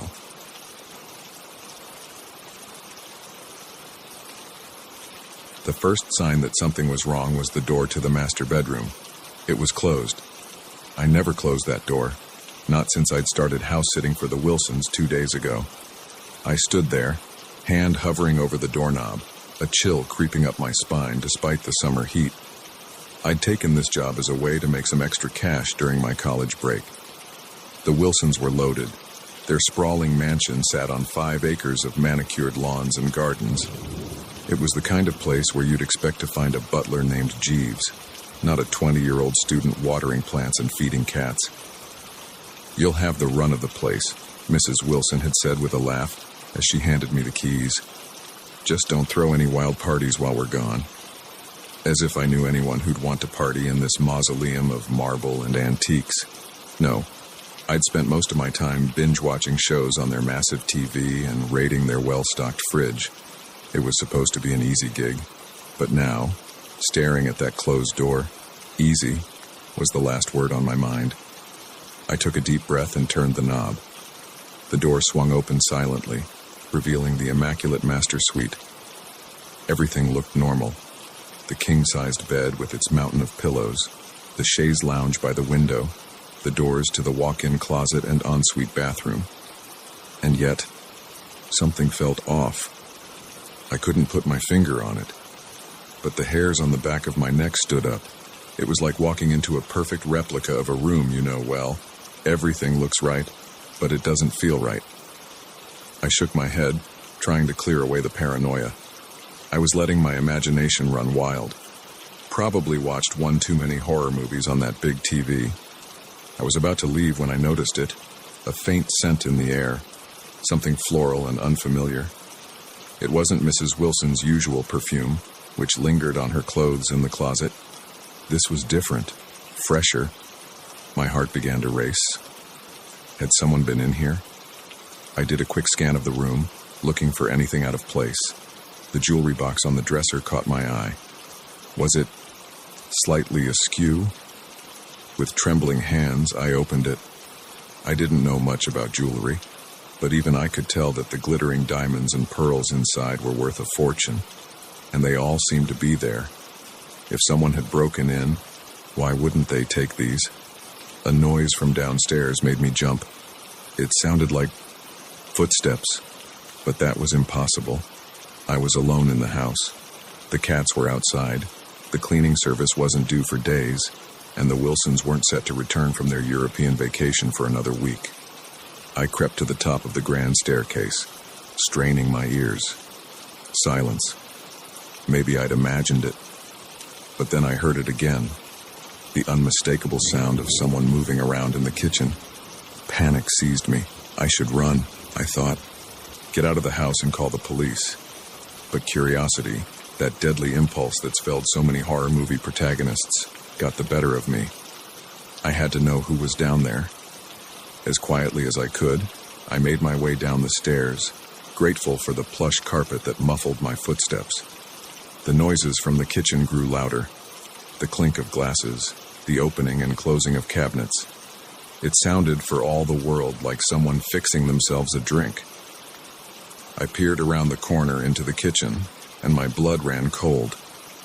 There, standing at the marble island with his back to me, was a man I'd never seen before. He was tall, well-built, dressed in expensive-looking clothes that seemed at odds with the fact that he was, a burglar. I must have made a sound, a gasp, a whimper, who knows, because suddenly he turned. Our eyes met, and for a moment, we both froze. Then he smiled. It wasn't the menacing grin of a villain caught in the act. It was warm, almost friendly. "Ah," he said, his voice smooth and cultured. "You must be the house sitter. Care for a drink?" I stood there, mouth agape, unable to process what was happening. This man had broken into the house I was supposed to be watching, and he was offering me a drink like we were at a cocktail party. Who are you?" I finally managed to stammer out. He chuckled, taking a sip from his glass. "A friend of the family, you could say. Thomas Wilson and I go way back." I frowned. Mr. Wilson had never mentioned any friends having access to the house while they were away. "I don't believe you," I said, trying to sound braver than I felt. "I'm calling the police." I reached for my phone, but before I could dial, he spoke again. "I wouldn't do that if I were you. Not unless you want Thomas to find out about your little, explorations." I froze. How could he know? I'd been so careful. On my second night here, curiosity had gotten the better of me. I'd started poking around in Mr. Wilson's study, opening drawers, leafing through papers. I told myself I was just being thorough in my house-sitting duties, but deep down, I knew it was wrong. The man smiled again, but this time there was an edge to it. "Oh yes, I know all about that. Just like I know about the little joyride you took in the Bentley yesterday. Tsk-tsk. What would the Wilsons say?" My mind raced. How could he possibly know these things? Unless, "You've been watching me," I said, the realization dawning with a sickening clarity. He raised his glass in a mock toast. "Bright girl." "Yes, I've been keeping an eye on things, making sure the Wilsons' property is secure." "But why?" I asked, my voice barely above a whisper. "Who are you really?" He set his glass down and leaned against the counter, fixing me with an intense stare. "Let's just say I have a vested interest in the Wilsons' affairs, and in making sure certain sensitive information remains private." My heart was pounding so hard I was sure he could hear it. "What kind of information?" "The kind that could ruin a man like Thomas Wilson," he said, his voice low and dangerous. "The kind that's worth killing for." I gasped, taking an involuntary step back. You're blackmailing him." He shrugged, the gesture casual, but his eyes never leaving mine. Blackmail is such an ugly word. I prefer to think of it as mutually beneficial arrangement, one that's been working quite well for years now. My mind was reeling. The perfect, wealthy Wilsons. What dark secrets were they hiding? And what had I stumbled into? "What happens now?" I asked, hating how small and scared my voice sounded. He smiled, but it didn't reach his eyes. Now you have a choice to make, my dear. You can forget this ever happened, finish your house-sitting job, and walk away with a nice paycheck and your conscience clear. Or," he let the word hang in the air, heavy with implication. "Or what?" I whispered. "Or you can try to be a hero, call the police, tell the Wilsons what you've seen. But consider this, who do you think they'll believe? A trusted family friend or a college student who's been snooping through their private things and joyriding in their cars?" I felt sick. He was right. I had no proof, and I'd abused the Wilsons' trust. Even if they believed me, I'd still be in trouble. "So what'll it be?" he asked, picking up his glass again. "The easy way, or the hard way?" I stood there, frozen in indecision. The right thing to do was clear. I should call the police. Consequences be damned. But fear, that primal instinct for self-preservation, held me back. In the end, it wasn't courage or morality that decided it. It was pure, dumb luck. At that moment, headlights swept across the kitchen window. A car was coming up the driveway. The man's eyes widened in surprise. "Impossible," he muttered. "They're not due back for days." But the sound of car doors slamming, followed by familiar voices, proved him wrong. The Wilsons were home early. In the chaos that followed, the Wilsons' shock at finding an intruder, my fumbling explanations, the man's smooth lies, the truth came out. It wasn't pretty. There were tears, recriminations, threats of legal action. But in the end, justice prevailed. The man, whose real name I never learned, was arrested. The Wilsons' secrets, whatever they were, remained hidden. And me, I lost my house-sitting jobs, of course, but gained something far more valuable, a story I'll never forget, and a lesson about the dangers of curiosity. Now, whenever I pass by a grand house with its manicured lawns and gleaming windows, I can't help but wonder what secrets lie behind those perfect facades. But I've learned my lesson. Some doors are better left unopened, some questions better left unasked, because you never know when you might find yourself caught in the middle of someone else's dangerous game.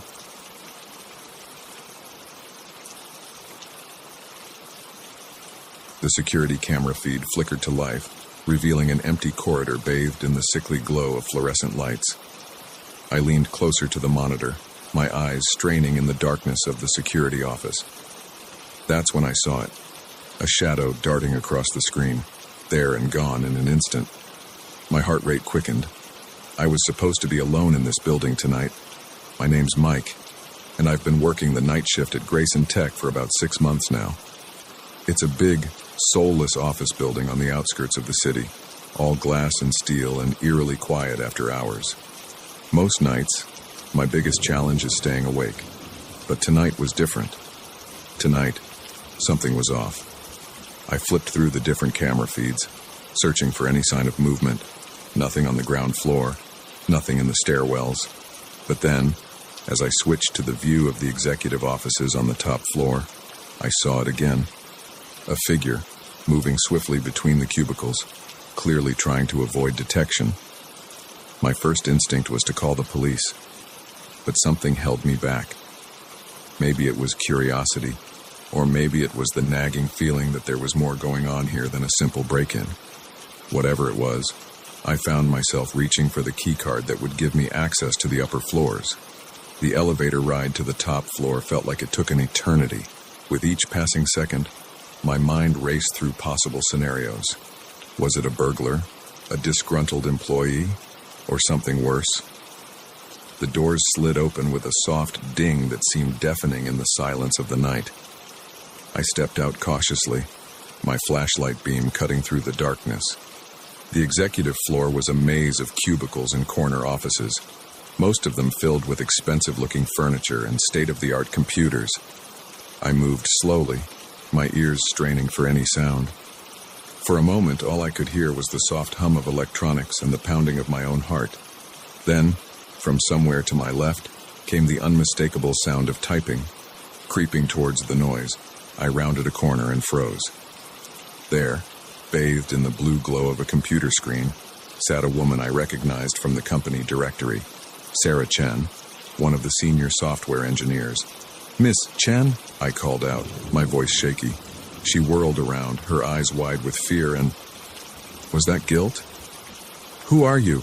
she demanded, her hand moving to close the laptop. I stepped forward, shining my flashlight badge. "Mike Thompson, Night Security."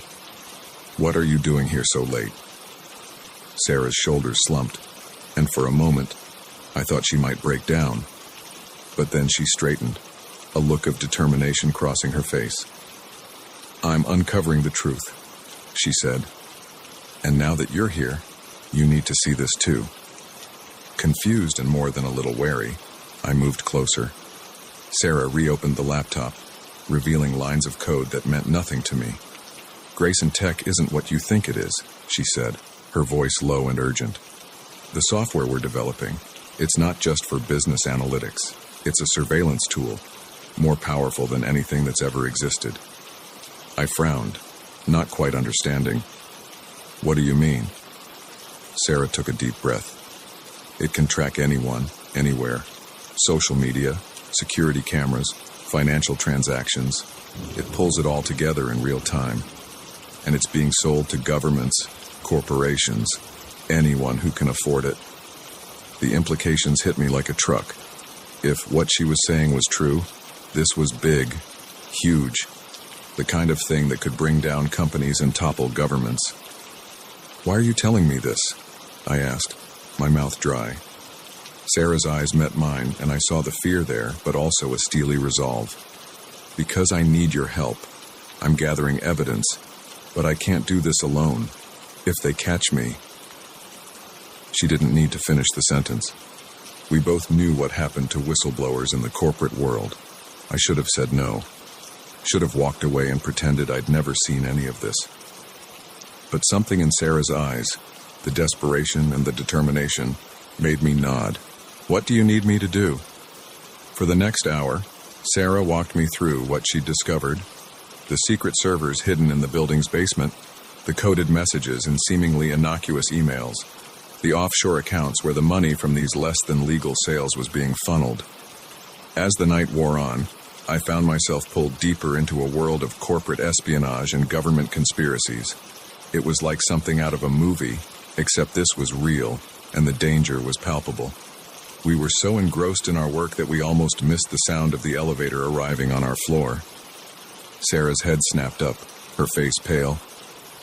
"They're here," she whispered.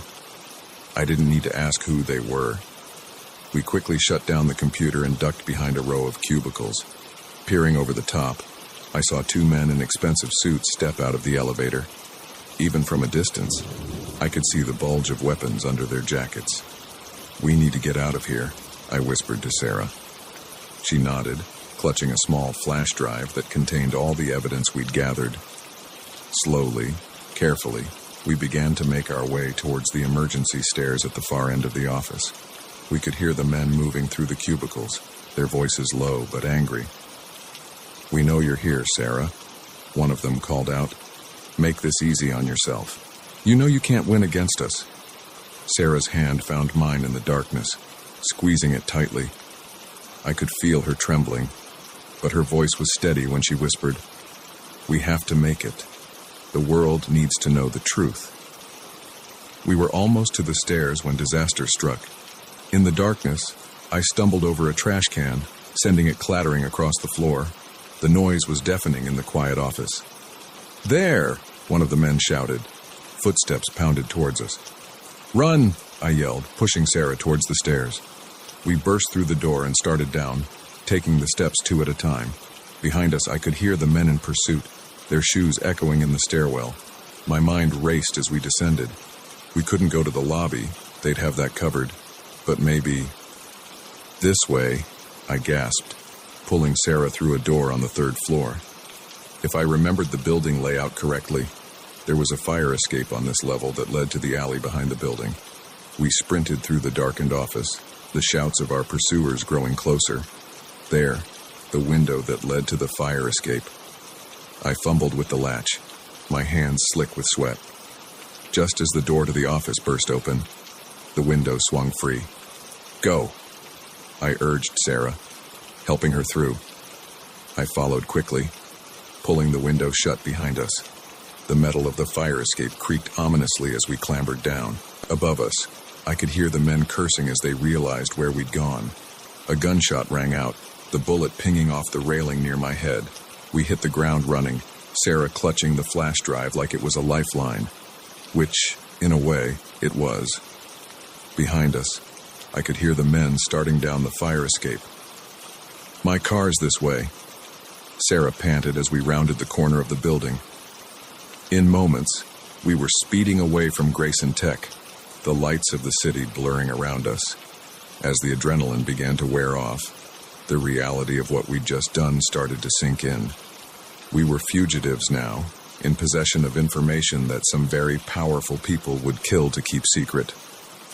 "What do we do now?" I asked, my voice hoarse. Sarah's eyes were fixed on the road ahead, her knuckles white on the steering wheel. "We take this to someone who can help.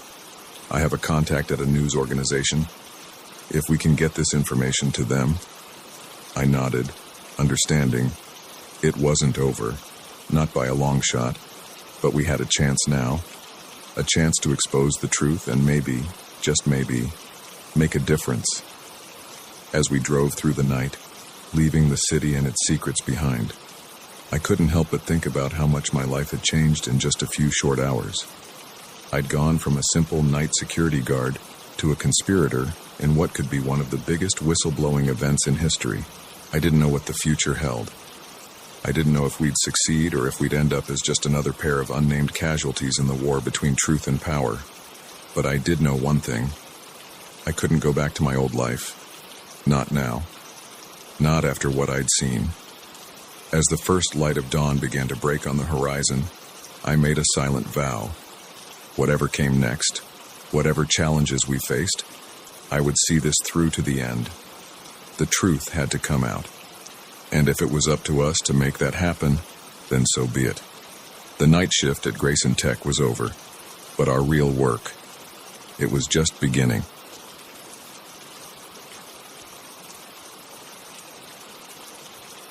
The rusty gate creaked open, its protest echoing through the still night air. I hesitated, 1 foot on the overgrown path leading to the abandoned Oakwood Asylum. The dilapidated building loomed before us, its broken windows like hollow eyes staring down accusingly. This was a bad idea. I knew it, but the thrill of adventure and the goading of my friends pushed me forward. "Come on, Alex. Don't chicken out now," Mia called from ahead, her flashlight beam dancing erratically across the crumbling facade. I took a deep breath and stepped fully onto the property, the gate clanging shut behind me with a finality that sent a shiver down my spine. There were 4 of us. Mia, our self-appointed leader, Jake, her boyfriend and resident skeptic, Liv, our amateur photographer, and me, the reluctant voice of reason that no one ever listened to. We'd been planning this excursion for weeks, ever since Mia stumbled across an article about the asylum's dark history. Opened in the 1800s and shut down in the 1970s amid allegations of patient abuse and unethical experiments, Oakwood had become the stuff of local legend. Ghost hunters and thrill seekers had tried to explore it over the years, but most were scared off by the building's deteriorating state or chased away by the police. But tonight was different. The full moon provided just enough light to navigate by, and Mia's cousin on the police force had tipped her off that patrols would be light. It was now or never. As we approached the main entrance, the weight of the building's history seemed to press down on us. Graffiti covered the lower walls, a crude attempt to mask the institution's grim past with color. Liv snapped a few photos, the flash momentarily illuminating the decrepit porch. "Okay, everyone remember the plan?" Mia whispered, her excitement palpable. "We stick together. We don't touch anything we don't have to. And if anyone wants to leave, we all leave. Got it?" We nodded in agreement, though I noticed Jake rolling his eyes. He'd made it clear he thought this whole ghost hunting thing was ridiculous, but he wasn't about to let Mia go in without him. The front door was chained shut, but Jake made quick work of it with the bolt cutters he'd brought. The chain fell away with a clank that seemed to echo forever in the quiet night. Mia pushed the door open, and we were hit with a wave of stale, musty air. Stepping inside was like crossing a threshold into another world. Our flashlights revealed a reception area frozen in time. Dust-covered chairs lined the walls, and an ancient reception desk stood sentinel, its surface littered with moldering papers and long-dead plants. "This is incredible," Liv breathed, her camera clicking rapidly. "It's like they just walked out one day and never came back." We moved deeper into the building, our footsteps echoing off the peeling walls. The beam of my flashlight caught something etched into the paint, a name, "Help Me," scratched with desperate intensity. I swallowed hard, trying to ignore the chill that ran down my spine. The further we went, the more oppressive the atmosphere became. The air grew thicker, heavier with dust and decay. We passed by old treatment rooms, their equipment rusted and ominous in the dim light. An overturned gurney in one hallway made us all jump, its wheels squeaking slightly as our movement disturbed decades of stillness. "Hey, check this out," Jake called, his voice unnaturally loud in the quiet. He was standing in front of a heavy metal door, its surface marred by deep scratches. "Looks like someone really wanted out of here." As we gathered around, I noticed something odd. Unlike everything else we'd seen, this door seemed cleaner somehow, less dusty. Before I could point this out, Mia was already pushing it open. The room beyond was pitch black, swallowing our flashlight beams. As we stepped inside, I felt a change in the air. It was cooler here, with a faint breeze that shouldn't have been possible in a sealed building. "Guys, I don't like this," I said, my voice barely above a whisper. "Maybe we should—" I never finished that sentence. The door slammed shut behind us with a resounding bang, plunging us into total darkness. Liv screamed, and I heard the clatter of her camera hitting the floor. "What the hell?" Jake's voice was tight with barely controlled panic. "Mia, where are you? Everyone okay?" I fumbled with my flashlight, my hands shaking so badly I could barely keep hold of it. When I finally got it working, the beam revealed a room that hadn't been there a moment ago. Gone was the decrepit asylum interior. Instead, we found ourselves in what looked like a modern laboratory, all gleaming stainless steel and softly humming machinery. This isn't possible," Mia whispered, her earlier bravado completely gone. "Where are we?" Before anyone could answer, a door at the far end of the room hissed open. A figure stepped through, backlit so we couldn't make out any features. But its silhouette was all wrong. Too tall, limbs too long and jointed in impossible ways. "Welcome," it said, its voice a harsh, metallic rasp that set my teeth on edge. "We've been waiting for you." Panic set in. We turned to flee, only to find the door we'd entered through was gone, replaced by a smooth, featureless wall. We were trapped. What followed was a nightmare of flashing lights, screeching alarms, and the constant, terrifying presence of our inhuman hosts. They herded us through endless corridors, separated us, subjected us to tests and procedures I still can't bring myself to describe. I lost all sense of time. It could have been hours or days before I found myself back in that first room, reunited with my friends. We were different now, changed in ways both subtle and profound. Liv's eyes glowed faintly in the dim light. Jake's skin had a metallic sheen to it. Mia wasn't Mia anymore. Not really. The figure from before stood watching us, its featureless face somehow conveying amusement. "The experiment was a success," it said. "You may go." Just like that, we were outside again, standing in front of the abandoned asylum as if nothing had happened. But we knew better. The building's windows now gleamed with an otherworldly light, and we could hear the faint hum of machinery from within. We stumbled away, each lost in our own thoughts, trying to process what had happened to us. As we reached the gate, I turned back for one last look. The asylum seemed to shimmer, its form shifting subtly before my eyes. For a moment, I saw it as it truly was. Not an abandoned relic, but a facade hiding something far more advanced and alien than we could have imagined. We never spoke about that night again. Not really. How could we? Who would believe us? But sometimes, when I catch a glimpse of the strange glow in Liv's eyes or notice the way Jake's skin reflects light just a little too perfectly, I'm reminded that our adventure was all too real. And late at night, when the moon is full and the world is quiet, I swear I can hear it, that metallic voice calling me back to Oakwood Asylum, back to the place where everything changed and where I fear a part of me will always remain.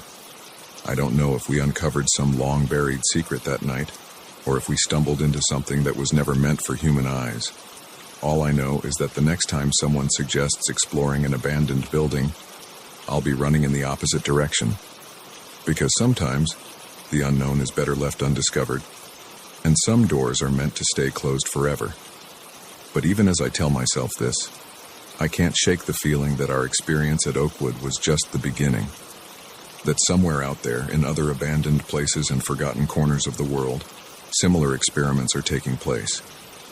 And I wonder, with a mixture of dread and morbid curiosity, what will happen when whatever is behind it all decides it's time to stop hiding. For now, though, I'll keep my head down and try to live a normal life. But a part of me will always be on guard, watching for signs that the world isn't what it seems. Because once you've seen behind the curtain, there's no going back. And in the end, The scariest thing isn't what we found in that asylum. It's the knowledge that it's still out there, waiting for its next unsuspecting victims.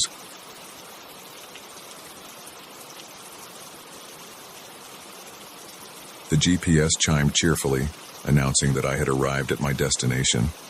I stared out the windshield, my hands still gripping the steering wheel, at a town that definitely wasn't Millbrook. The faded welcome sign read, Willow Creek, population 719. But something about those numbers seemed off, like they hadn't been updated in decades. I'd been driving for hours, heading to my cousin's wedding in Millbrook. It was supposed to be a straight shot down the highway, but somewhere along the way, my usually reliable GPS had led me astray. Now, as the sun dipped below the horizon, painting the sky in ominous shades of red and purple, I found myself in a place that looked like it had been forgotten by time. Willow Creek's main street stretched before me, lined with buildings that seemed more suited to the 1950s than the present day. Neon signs flickered weakly in shop windows, and the few people visible on the sidewalks moved with an odd, shuffling gait that set my nerves on edge. I pulled over, fishing my phone out of my pocket to try and figure out where I'd gone wrong. No signal, of course. I sighed, resigning myself to the fact that I'd have to ask for directions the old-fashioned way. The diner across the street seemed as good a place as any to start. Its chrome exterior gleamed dully in the fading light, and a buzzing sign proclaimed it, Dot's Diner, best pie in the county. I stepped out of my car, the humid air immediately clinging to my skin. As I approached the diner, the hairs on the back of my neck stood up. The few people on the street had stopped to stare at me, their eyes unnaturally wide and unblinking. I quickened my pace, pushing open the diner door with more force than necessary. The bell above the door jangled discordantly, drawing the attention of everyone inside. And I do mean everyone. Every head turned in perfect unison to look at me, expressions blank and eyes glazed. For a moment, the only sound was the soft crackle of a radio playing what sounded like a big band tune from the 1940s. I cleared my throat. Hi, I'm a bit lost. Could someone point me in the direction of Millbrook? Silence. Then, slowly, conversation resumed as if I hadn't spoken. The patrons turned back to their meals, forks moving mechanically from plate to mouth. A waitress appeared at my elbow, making me jump. Her name tag read Dot, and her smile was just a little too wide to be natural. Well, honey, you're a long way from Millbrook, she said, her voice syrupy sweet. Why don't you sit down and have a slice of pie while we figure out how to get you back on track? Every instinct I had was screaming at me to leave, to get back in my car and drive as fast and as far as I could. But something in Dot's eyes held me in place. It wasn't kindness, exactly. More like hunger. Before I knew it, I was seated in a booth, a slice of cherry pie in front of me that I definitely hadn't ordered. Dot hovered nearby, that too wide smile still plastered on her face. Eat up, honey, she urged. It'll help you think clearer. I picked up the fork, if only to appease her. The pie filling glistened in a way that reminded me uncomfortably of fresh blood. I took a small bite, and immediately my senses were overwhelmed. It was the best thing I'd ever tasted, sweet and tart and rich in a way that seemed impossible. I found myself taking another bite, and another, unable to stop. As I ate, the diner around me seemed to shift and blur. The patrons' movements became more fluid, more natural. The music on the radio clarified, resolving into a tune I almost recognized. Even Dot's smile seemed less forced, more genuine. There, isn't that better? She asked, sliding into the seat across from me. Now tell me, what brings you to our little town? I blinked, trying to remember. Why was I here? Something about a wedding. But that seemed so unimportant now. I'm not sure, I admitted. Dot patted my hand, her touch sending an electric jolt up my arm. That's all right, honey. Lots of folks find their way here when they're a bit lost. Willow Creek has a way of calling to those who need it. I nodded, finding comfort in her words. The pie was gone, but I didn't remember finishing it. Outside, night had fallen completely, the street now illuminated by the warm glow of old-fashioned street lamps. "Why don't I show you to the hotel?" Dot suggested. "You look like you could use some rest." I followed her out of the diner, my legs moving of their own accord. The street was busier now, filled with people strolling and chatting. They all smiled and nodded at me as if I was an old friend they'd been expecting. The hotel was a grand old building, its Victorian architecture a stark contrast to the more modest structures surrounding it. As we climbed the steps, I felt a wave of dizziness wash over me. Dot steadied me with a hand on my elbow, her touch both comforting and unsettling. "Don't worry," she said, her voice sounding distant and echoing. "Everyone feels a bit off at first. You'll adjust soon enough." The lobby was a blur of dark wood and red velvet. I have a vague memory of signing something, of being handed a heavy brass key. Then I was in a room, ornate wallpaper swirling in patterns that seemed to move when I wasn't looking directly at them. I collapsed onto the bed, my head spinning. As consciousness slipped away, I heard Dot's voice one last time, though I couldn't see her in the room. "Welcome to Willow Creek, honey. You're home now." I woke with a start, sunlight streaming through lace curtains I didn't remember. For a moment, I couldn't remember where I was or how I'd gotten there. Then it all came flooding back. The wrong turn, the strange town, Dot's diner, the pie. I sat up, my head pounding. The room around me was like something out of a period drama, all antique furniture and faded elegance. But there was something off about it, like a movie set that wasn't quite convincing up close. I stumbled to the window, pulling back the curtains. The street below was bustling with activity, but it was all wrong. Cars from the 1950s cruised by, fins gleaming in the morning sun. Women in poodle skirts and men in fedoras strolled down the sidewalk. It was like the whole town was stuck in a time warp. My phone. I needed to call for help. But when I reached for it, my pockets were empty. In fact, I realized with growing horror, I was wearing entirely different clothes. A button-up shirt and high-waisted trousers that looked like they came straight out of a vintage store. There was a knock at the door. "Room service," Dot's cheery voice called out. I opened the door cautiously. Dot stood there, balancing a tray with a steaming cup of coffee and another slice of that damn pie. "Good morning, sunshine," she chirped. "Thought you might need a pick-me-up after your long journey." "What's going on here?" I demanded, my voice hoarse. "What is this place? What did you do to me?" Dot's smile never wavered. Now, there's no need for all that. Willow Creek is just a special place for special people, people who need a fresh start, who want to forget their troubles. And you, my dear, looked like you needed that more than most. I shook my head, trying to clear the fog that still clung to my thoughts.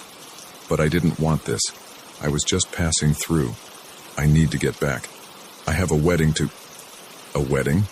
Dot interrupted, her eyes gleaming. "Oh, honey, is that what's got you so worked up? Well, why didn't you say so? We love weddings here in Willow Creek. In fact, I think old Mr. Johnson's daughter is getting married this weekend. I'm sure they'd be happy to have you join the celebration." The way she said it made it clear this wasn't a suggestion. I felt a chill run down my spine as I realized the true nature of my situation. This wasn't just a strange town.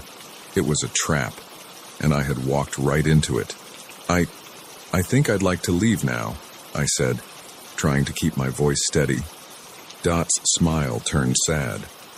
"Oh, honey, don't you know? Nobody ever really leaves Willow Creek. But don't worry, you'll come to love it here. We all do, in the end." As if on cue, a group of townspeople appeared in the hallway behind her. Their smiles were identical to Dot's, their eyes holding the same hungry look I'd noticed the night before. "Why don't you come downstairs and meet everyone properly?" Dot suggested, reaching out to take my hand. "After all, we're your family now." I wanted to resist, to run, to scream. But as Dot's fingers closed around mine, I felt that same electric jolt from the night before. And suddenly, the idea didn't seem so bad. After all, wasn't this what I'd always wanted? A place to belong, a simpler life, free from the stresses of the modern world. As Dot led me down the stairs, the other townspeople falling in behind us like a macabre parade, I felt the last of my resistance fading away. Willow Creek may not have been my intended destination, but maybe, just maybe, it was where I was meant to be all along. The sun shone brightly outside, the street alive with the bustle of a perfect 1950s day, and as I stepped out into it, hand in hand with my new family, I couldn't quite remember why I had ever wanted to leave.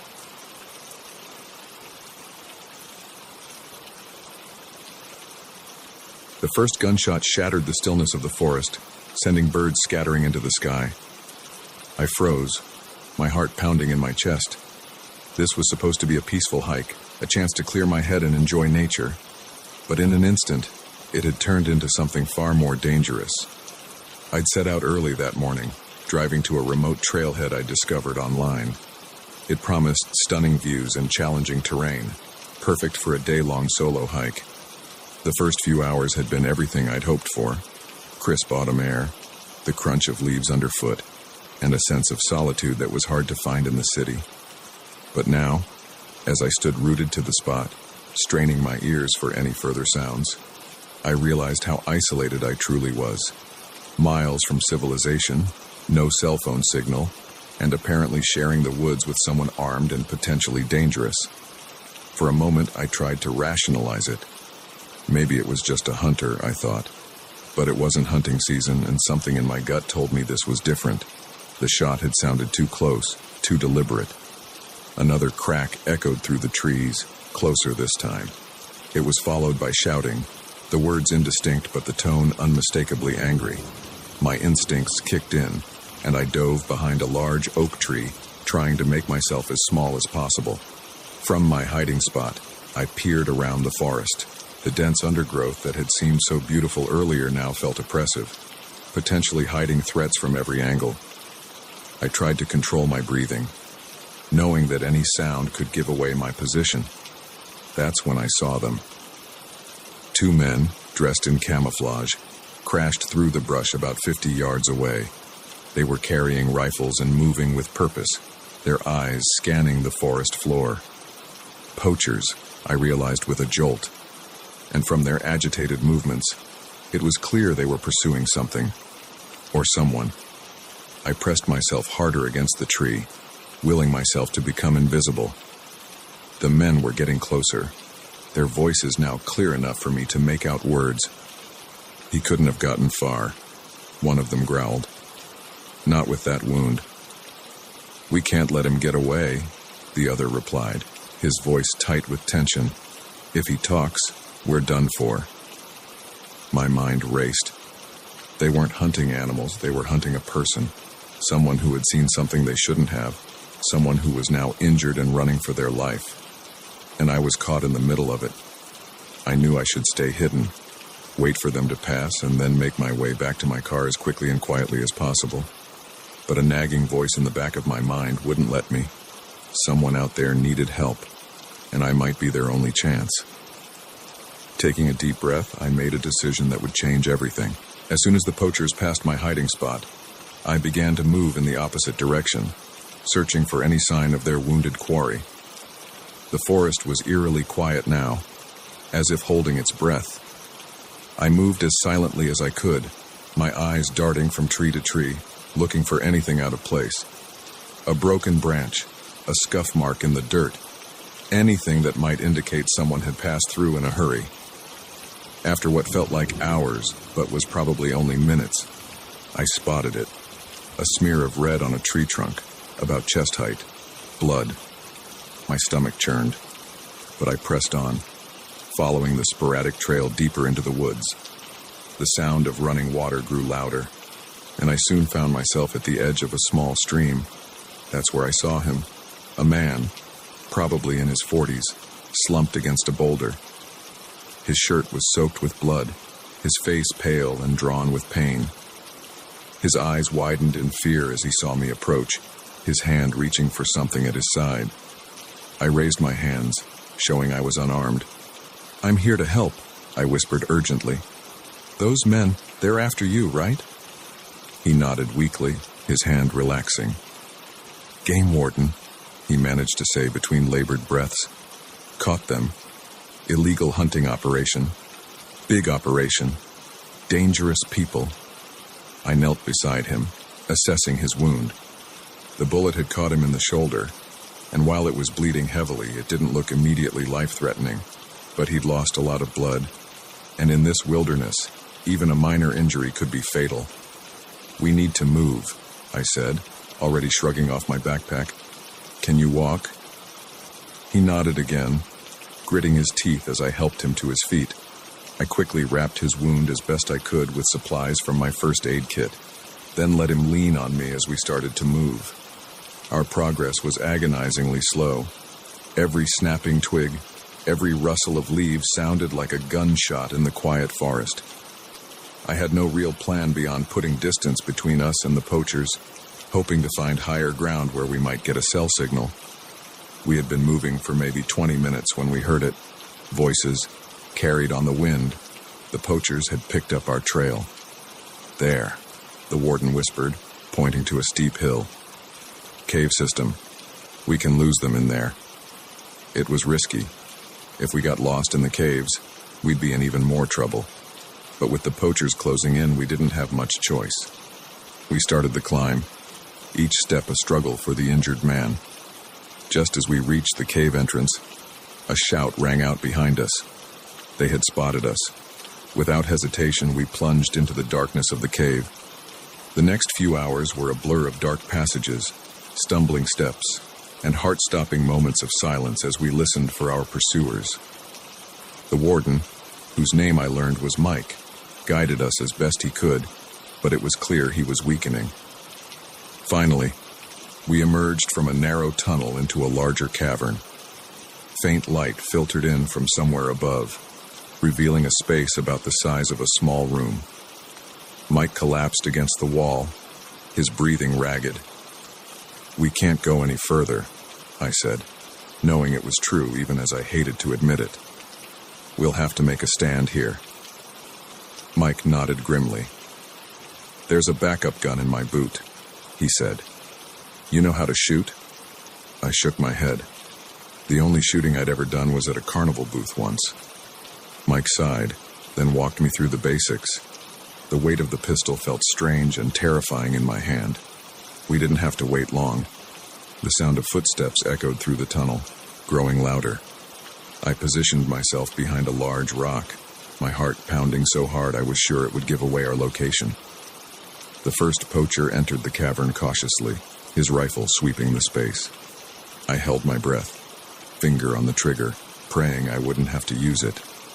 Suddenly, a shower of loose rocks clattered down from above, startling the man. In that moment of distraction, Mike lunged from his hiding spot, tackling the poacher to the ground. The gun went off, the sound deafening in the enclosed space. For a terrifying moment, I didn't know who had been hit. Then the second poacher burst into the cavern, his rifle aimed at Mike. Time seemed to slow down.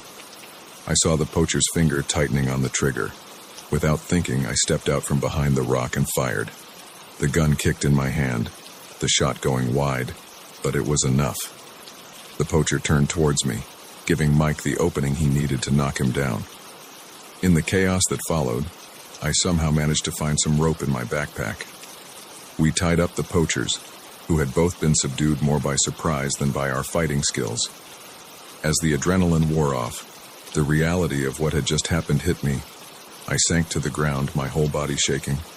Mike sat heavily beside me, his face pale but his eyes clear. "You did good, kid," he said softly. Not many people would have stopped to help a stranger in the woods. I managed a weak smile. Guess I watched too many superhero movies as a kid. A faint sound caught our attention, the whir of helicopter blades. Mike's face broke into a relieved grin. "Backup," he said. I missed my check-in. They must have come looking.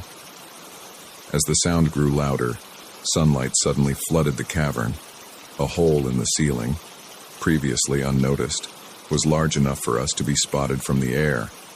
Within minutes, rescue crews were rappelling down, and our ordeal was finally over. In the days that followed, as I gave statements to police and park rangers, the full scope of what we had stumbled into became clear. The poachers were part of a large, illegal hunting operation that had been targeting endangered species in the area for years. Our actions had led to the bust of a major wildlife crime ring. Mike recovered from his injuries and made sure I was recognized for my role in the incident. But the greatest reward was the knowledge that I had made a difference, that when faced with a critical moment, I had chosen to help rather than turn away. Now, whenever I go hiking, I carry a more comprehensive first aid kit, a satellite phone, and a newfound appreciation for the unexpected turns life can take. The forest is still my sanctuary, but I move through it with opened eyes, always aware that adventure and the opportunity to make a difference might be waiting just around the next bend in the trail.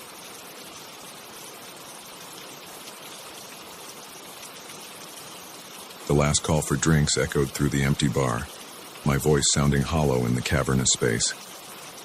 I'd been working at the Rusty Nail for 3 years, but I'd never seen it this dead on a Friday night. As I wiped down the counter for the 100th time, I couldn't shake the feeling that something was off. Maybe it was the storm brewing outside, or maybe it was just my imagination working overtime in the eerie quiet. Either way, I was counting the minutes until I could lock up and head home. I'm Sarah, by the way, bartender extraordinaire in it tonight, apparently the only soul brave enough to face the howling wind and sheeting rain. Even my boss had called it quits early, leaving me with strict instructions to close up shop at midnight sharp. No exceptions. The ancient clock above the bar ticked closer to the hour, each movement of its hands feeling like an eternity. I'd already cleaned every glass, restocked every bottle, and swept the floor twice. There was nothing left to do but wait. A flash of lightning illuminated the world outside, followed almost immediately by a crack of thunder that shook the windows. I jumped, nearly dropping the glass I was polishing. "Get a grip, Sarah," I chided myself. "It's just a storm." That's when I heard it. A soft scraping sound, barely audible over the rain pounding against the roof.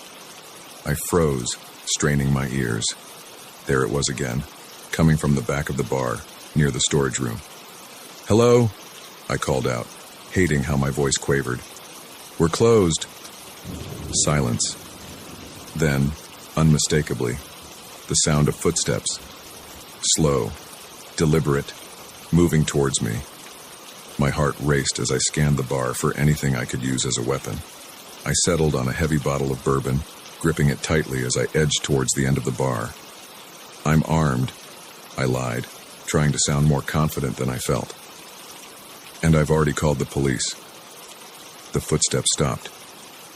For a moment, all I could hear was the storm and the pounding of my own heart. Then, a voice, low and raspy. "No, you haven't." A figure emerged from the shadows at the far end of the bar. A man, tall and broad-shouldered, his face hidden beneath the hood of a dark jacket. He moved with an unsettling grace, each step precise and measured. "We're closed," I repeated, my knuckles white around the neck of the bourbon bottle. "You need to leave." He chuckled, the sound sending a chill down my spine. "Oh, I don't think so. In fact, I think you're going to pour me a drink." As he stepped into the dim light cast by the bar's old neon signs, I caught a glimpse of his face.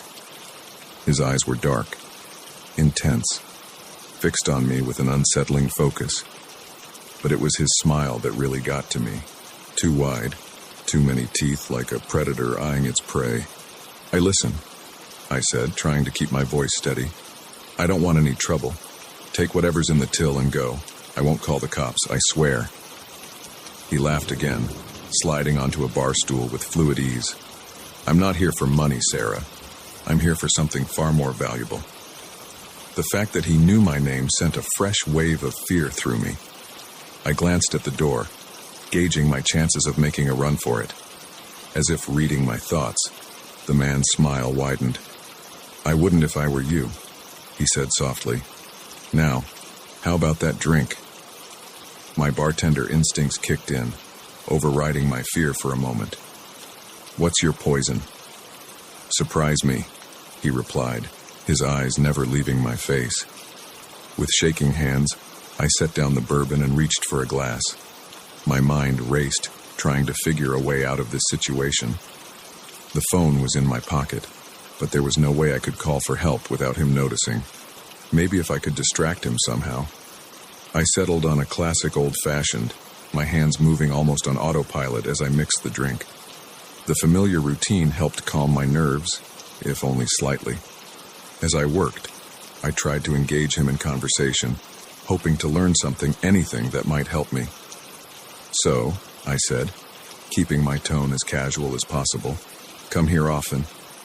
He smirked, clearly amused by my attempt at small talk. "First time, actually. But I've been watching this place for a while. Watching you." A chill ran down my spine. "Me? Why?" "You're special, Sarah," he said, leaning forward. "You have something I need." I slid the finished drink across the bar, careful to keep my distance. "Look, I'm just a bartender. I don't have anything valuable." "Oh, but you do," he insisted. "You just don't know it yet." As he reached for the glass, his sleeve rode up slightly, revealing a strange symbol tattooed on his wrist. It looked like a series of interconnected circles, with what appeared to be an eye in the center. Something about it felt wrong, unnatural. He caught me staring and smiled that too-wide smile again. "Curious, aren't you? Good. Curiosity is the first step." "First step to what?" I asked, unable to stop myself. He took a sip of his drink, nodding appreciatively. "To awakening. To seeing the world as it truly is." Great, I thought. Not just a creepy stalker, but a creepy stalker with delusions of grandeur. I needed to end this. Fast. "Listen," I said, trying to sound firm. "I don't know what you think I have, but you're mistaken. Now, I'm going to have to ask you to leave. We closed 10 minutes ago." His expression darkened, all pretense of friendliness vanishing. "I'm not going anywhere, Sarah, and neither are you. Not until you give me what I came for." "And what exactly is that?" I demanded, fear giving way to anger. In response, he reached into his jacket and pulled out a small, ornate box. It was made of some dark wood I didn't recognize, carved with symbols similar to the one on his wrist. As he set it on the bar, I could have sworn I heard a faint whisper coming from inside. "In this box," he said, his voice low and intense, "is a key. A key that can only be used by someone with a very special gift. A gift that you possess, whether you know it or not." I stared at the box, a sense of dread washing over me. Part of me wanted to grab it and run, while another part wanted to smash it to pieces. Instead, I forced myself to meet his gaze. "I don't know what you're talking about," I said. "I don't have any gift. I'm just a normal person trying to do my job."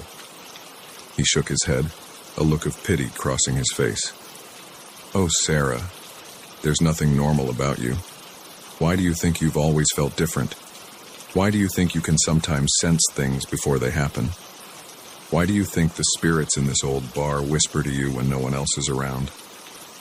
I took a step back, my mind reeling. How could he know about the whispers? I'd never told anyone about those, convinced I was just imagining things. But here was this stranger, laying bare secrets I'd kept hidden even from myself. What are you?" I whispered. His smile returned, but this time it held a hint of sadness. "I am a keeper, one of those charged with maintaining the balance between this world and the ones beyond. And you, Sarah, are a gatekeeper, one with the power to open doors that should remain closed, or to seal them shut forever." As he spoke, the air in the bar seemed to thicken. The shadows in the corners grew deeper, more menacing, and the whispers I'd always dismissed as my imagination grew louder, more insistent. "This isn't real." I said, but even as the words left my mouth, I knew they were a lie. Deep down, in a part of myself I'd always tried to ignore, I knew he was telling the truth. "It's very real," he said softly, "and it's time for you to accept your role. Open the box, Sarah. Claim the key. Embrace your destiny." I looked at the box, then back at him. In that moment, I realized I was standing on a precipice. One choice would lead me back to my normal life, tending bar and pretending I didn't hear whispers in the night. The other would plunge me into a world I didn't understand, full of dangers I couldn't imagine. But as the whispers grew to a crescendo, as the shadows seemed to press in around us, I knew there was really only one choice. With a trembling hand, I reached for the box. As my fingers touched the carved wood, a jolt of energy shot through me. The box sprang open, revealing a key that seemed to be made of pure light. As I lifted it, the world around me shifted, reality peeling away to reveal glimpses of other places, other times. The stranger, the keeper, nodded approvingly. "And so it begins," he said, his voice seeming to come from very far away. I clutched the key to my chest, feeling its power coursing through me. Whatever came next, whatever challenges this new reality held, I knew my life would never be the same. The rusty nail faded away, and with it, my old life as just another bartender in just another small-town bar. A new journey was beginning, and somehow, I knew it was one I'd been preparing for my entire life.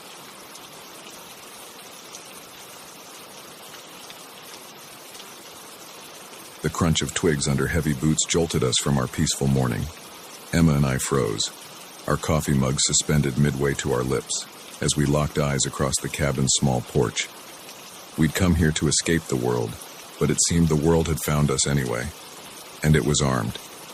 It was supposed to be the perfect getaway, a quaint cabin nestled in the woods, miles from the nearest town, with no cell service, and only the sounds of nature to keep us company. Emma had found it online, a last-minute booking for a long weekend. "Just what we need," she'd said, her eyes sparkling with excitement.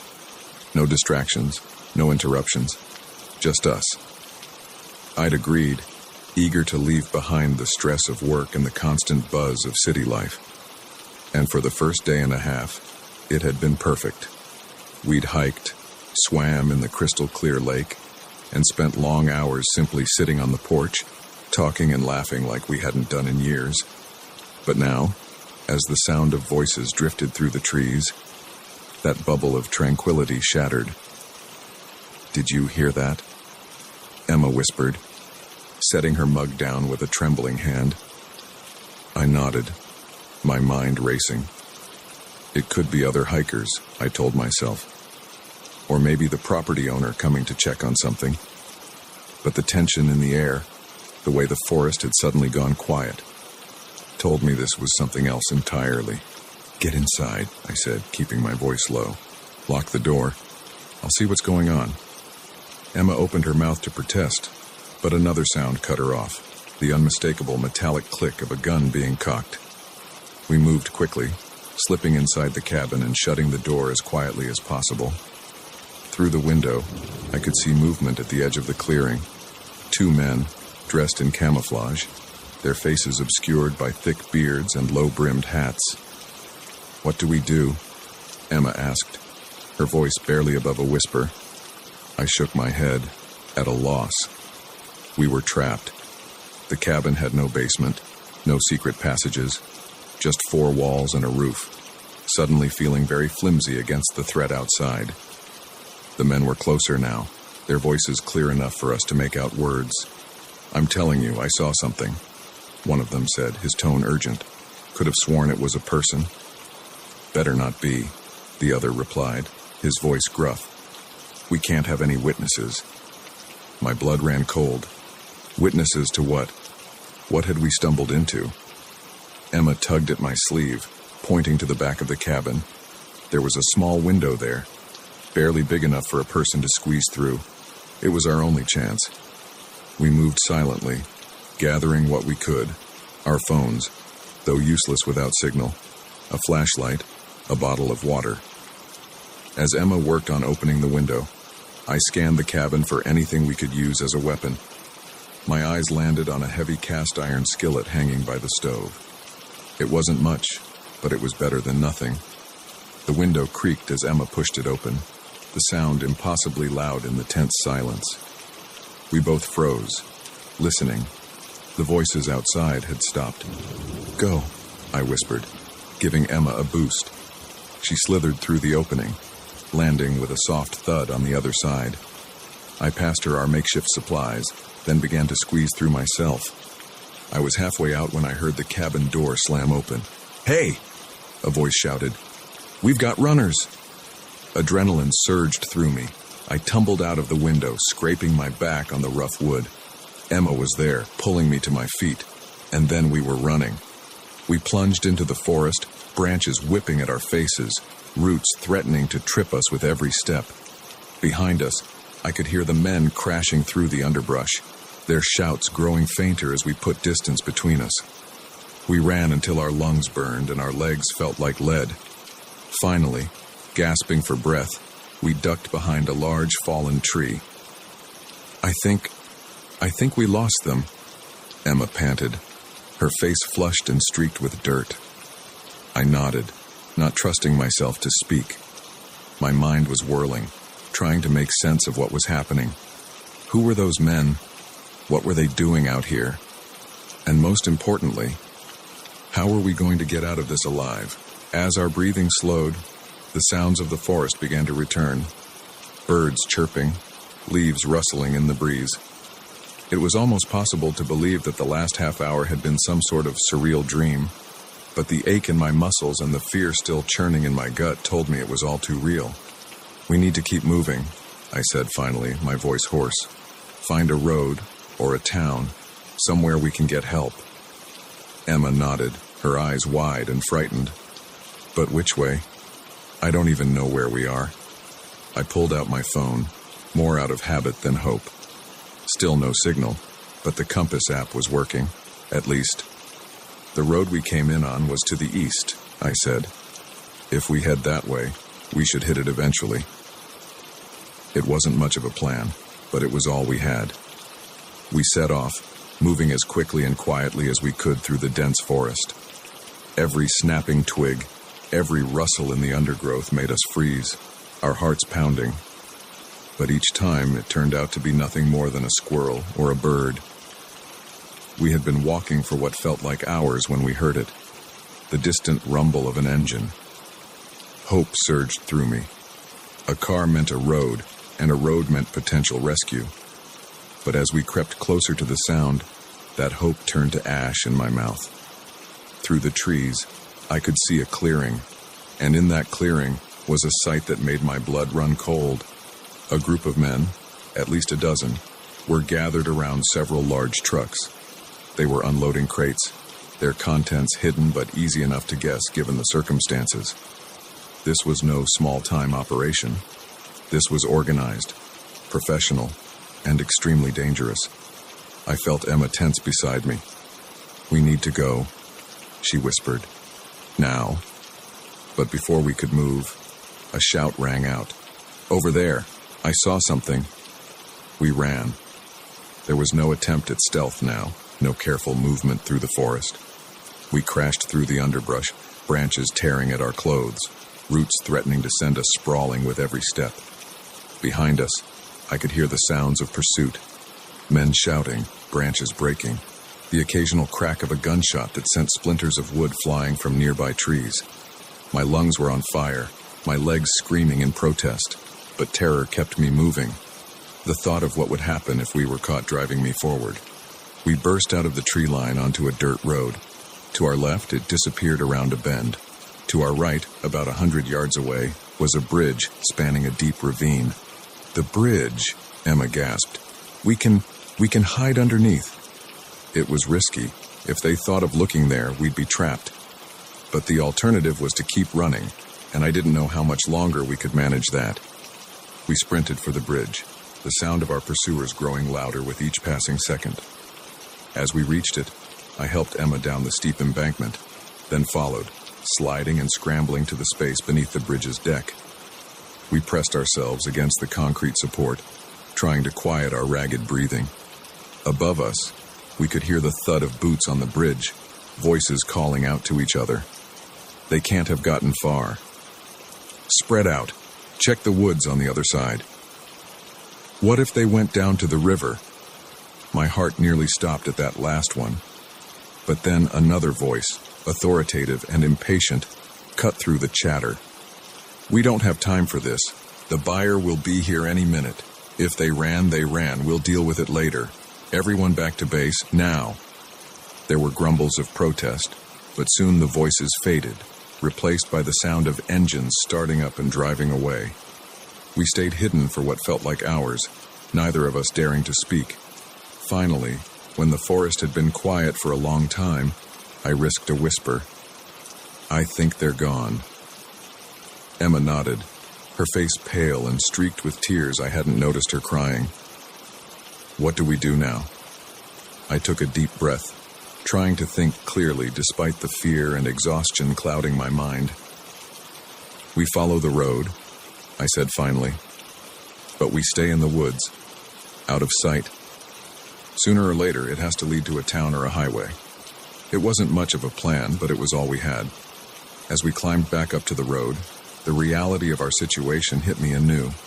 We were lost in the wilderness, being hunted by dangerous criminals, with no way to call for help.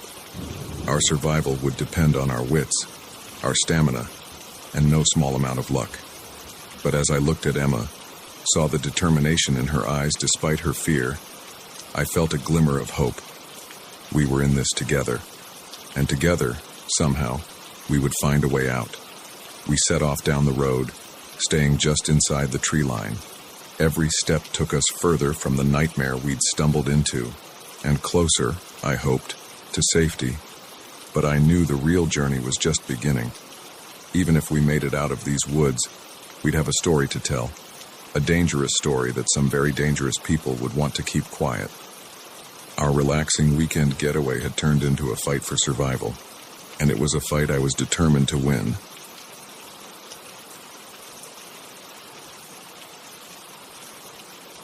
The phone rang at exactly 3:17 a.m., its shrill tone cutting through the silence of my bedroom like a knife. I jolted awake, my heart racing as I fumbled for the device on my nightstand. The screen showed an unknown number, and for a moment, I considered letting it go to voicemail. But something, instinct perhaps, or just morbid curiosity, made me answer. "Hello?" I mumbled, my voice thick with sleep. "I see you, Amanda," a low, gravelly voice responded. "You really should invest in better curtains." I bolted upright, fully awake now, my eyes darting to the window. The curtains were drawn, but suddenly they felt as transparent as gauze. I could almost feel unseen eyes boring into me from the darkness outside. "Who is this?" I demanded, trying to keep the tremor out of my voice. The voice chuckled, a sound that sent chills down my spine. "Just a friend, Amanda. A friend who's been watching you for a very long time." I ended the call, my hands shaking as I set the phone down. It had to be a prank, right? Some sick joke played by a bored teenager or a disgruntled ex. But as I sat there in the dark, the silence now oppressive rather than peaceful, I couldn't shake the feeling that this was something more sinister. Sleep eluded me for the rest of the night. I tossed and turned, jumping at every creak of the house settling, every rustle of leaves outside my window. When my alarm finally went off at 7 a.m., I was exhausted but relieved to see the soft light of dawn filtering through the curtains. The events of the night felt distant in the morning light, like a half-remembered nightmare.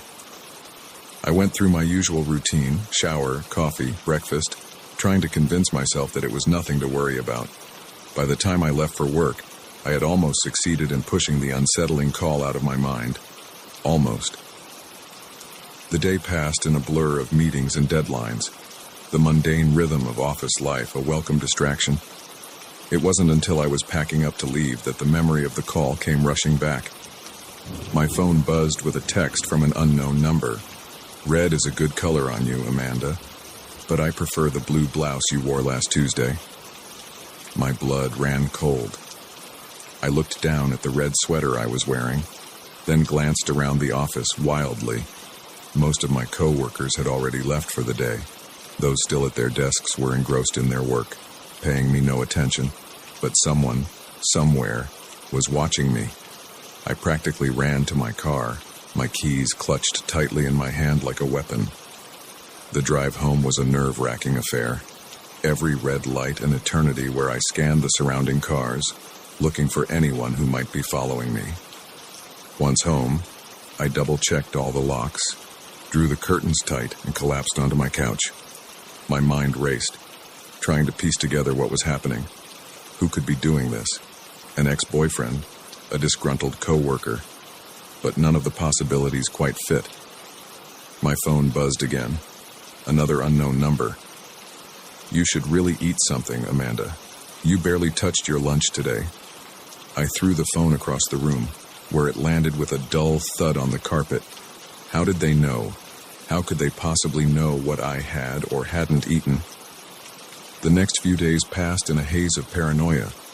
The calls and texts kept coming, always from different numbers, always revealing some intimate detail of my day. They knew when I woke up, what I wore, who I talked to. They even knew about the guilty pleasure romance novel I'd been reading in private.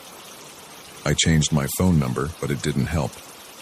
I went to the police, but without any explicit threats. They said there was little they could do. I was trapped in a waking nightmare, constantly looking over my shoulder, jumping at every unexpected sound. A week after the first call, I was a wreck. I'd barely slept, barely eaten. I'd called in sick to work, unable to face the thought of being out in public where unseen eyes might be watching. I sat in my living room, curtains drawn, lights off, staring at my silent phone and waiting for the next message. When it came, it was different from the others. I think it's time we met face to face, Amanda. Come to Riverside Park at midnight. Come alone or there will be consequences. My first instinct was to ignore it, to call the police, to run. But a part of me, the part that was tired of being afraid, tired of not knowing, made me consider it. If I went, maybe I could finally confront my tormentor. Maybe I could end this. Against my better judgment, I found myself walking through the deserted park just before midnight. The moon was full, casting long shadows across the path. Every rustle of leaves, every snapping twig made me flinch. As I approached the center of the park, I saw a figure standing near the fountain. They were backlit by a street lamp, their features obscured. My heart pounded in my chest as I drew closer. "Hello, Amanda," the figure said, and I recognized the gravelly voice from that first phone call. "I'm so glad you decided to join me." As they stepped into the light, I gasped. It wasn't at all who I expected, not some creepy stalker or vengeful ex. It was Sarah, the quiet IT girl from my office. Sarah, who I'd barely spoken to beyond a few polite greetings. "Why?" I managed to choke out. "Why are you doing this?" Sarah's face twisted into a smile that sent chills down my spine. "Why? Because I could. Because it was so easy. You people, you go about your lives, never realizing how exposed you are, how much of yourselves you broadcast to the world." She pulled out a tablet, tapping at the screen. "Your phone, your computer, your smart home devices, they're all windows into your life, Amanda. Windows that someone with the right skills can easily look through." I felt sick. All this time, she'd been spying on me through my own devices. "But why me?" I asked. "What did I do to you?" Sarah laughed, a hollow sound devoid of humor. You didn't do anything.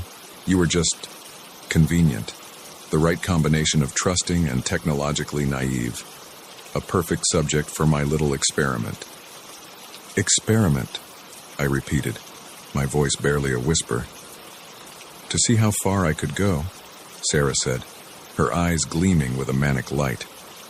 "To see how much I could learn, how deeply I could burrow into someone's life without them knowing. And oh, Amanda, You did not disappoint.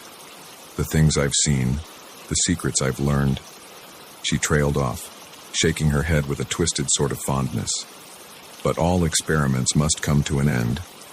And I'm afraid, Amanda, that it's time for you to be discontinued. As she spoke, she reached into her jacket. I saw the glint of metal and realized with horror that she was pulling out a gun. Time seemed to slow down. I saw Sarah's finger moving towards the trigger. I saw the barrel of the gun pointing at my chest. And in that moment, survival instinct took over. I lunged forward, catching Sarah off guard. We grappled for the gun, our struggle silent save for our heavy breathing. She was stronger than she looked, but desperation lent me strength. Suddenly, a deafening bang echoed through the park. For a moment, I wasn't sure who had been hit. Then, Sarah stumbled backward, a look of shock on her face. She looked down at the growing red stain on her shirt, then back at me, before collapsing to the ground. I stood there, the gun heavy in my hand, my ears ringing from the shot. I don't know how long I remained frozen like that before the sound of distant sirens snapped me back to reality. The aftermath was a blur of police statements and psychological evaluations. Sarah survived, barely, and was arrested. The full extent of her experiment came to light. Not just me, but dozens of victims, their lives laid bare through the technology they trusted. In the months that followed, I changed. I got rid of my smart devices, became paranoid about my digital footprint. The carefree, trusting person I had been was gone, replaced by someone always looking over her shoulder, always wondering who might be watching. But slowly, gradually, I began to heal, to trust again, albeit cautiously, to reclaim my life. Now, as I sit here writing this, I do so as a warning. In this interconnected world we've built, privacy is an illusion.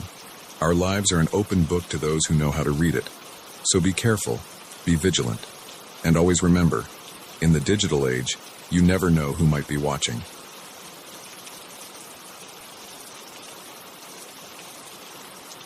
The cardboard box was heavier than it looked, its contents shifting ominously as I lifted it from the dusty shelf.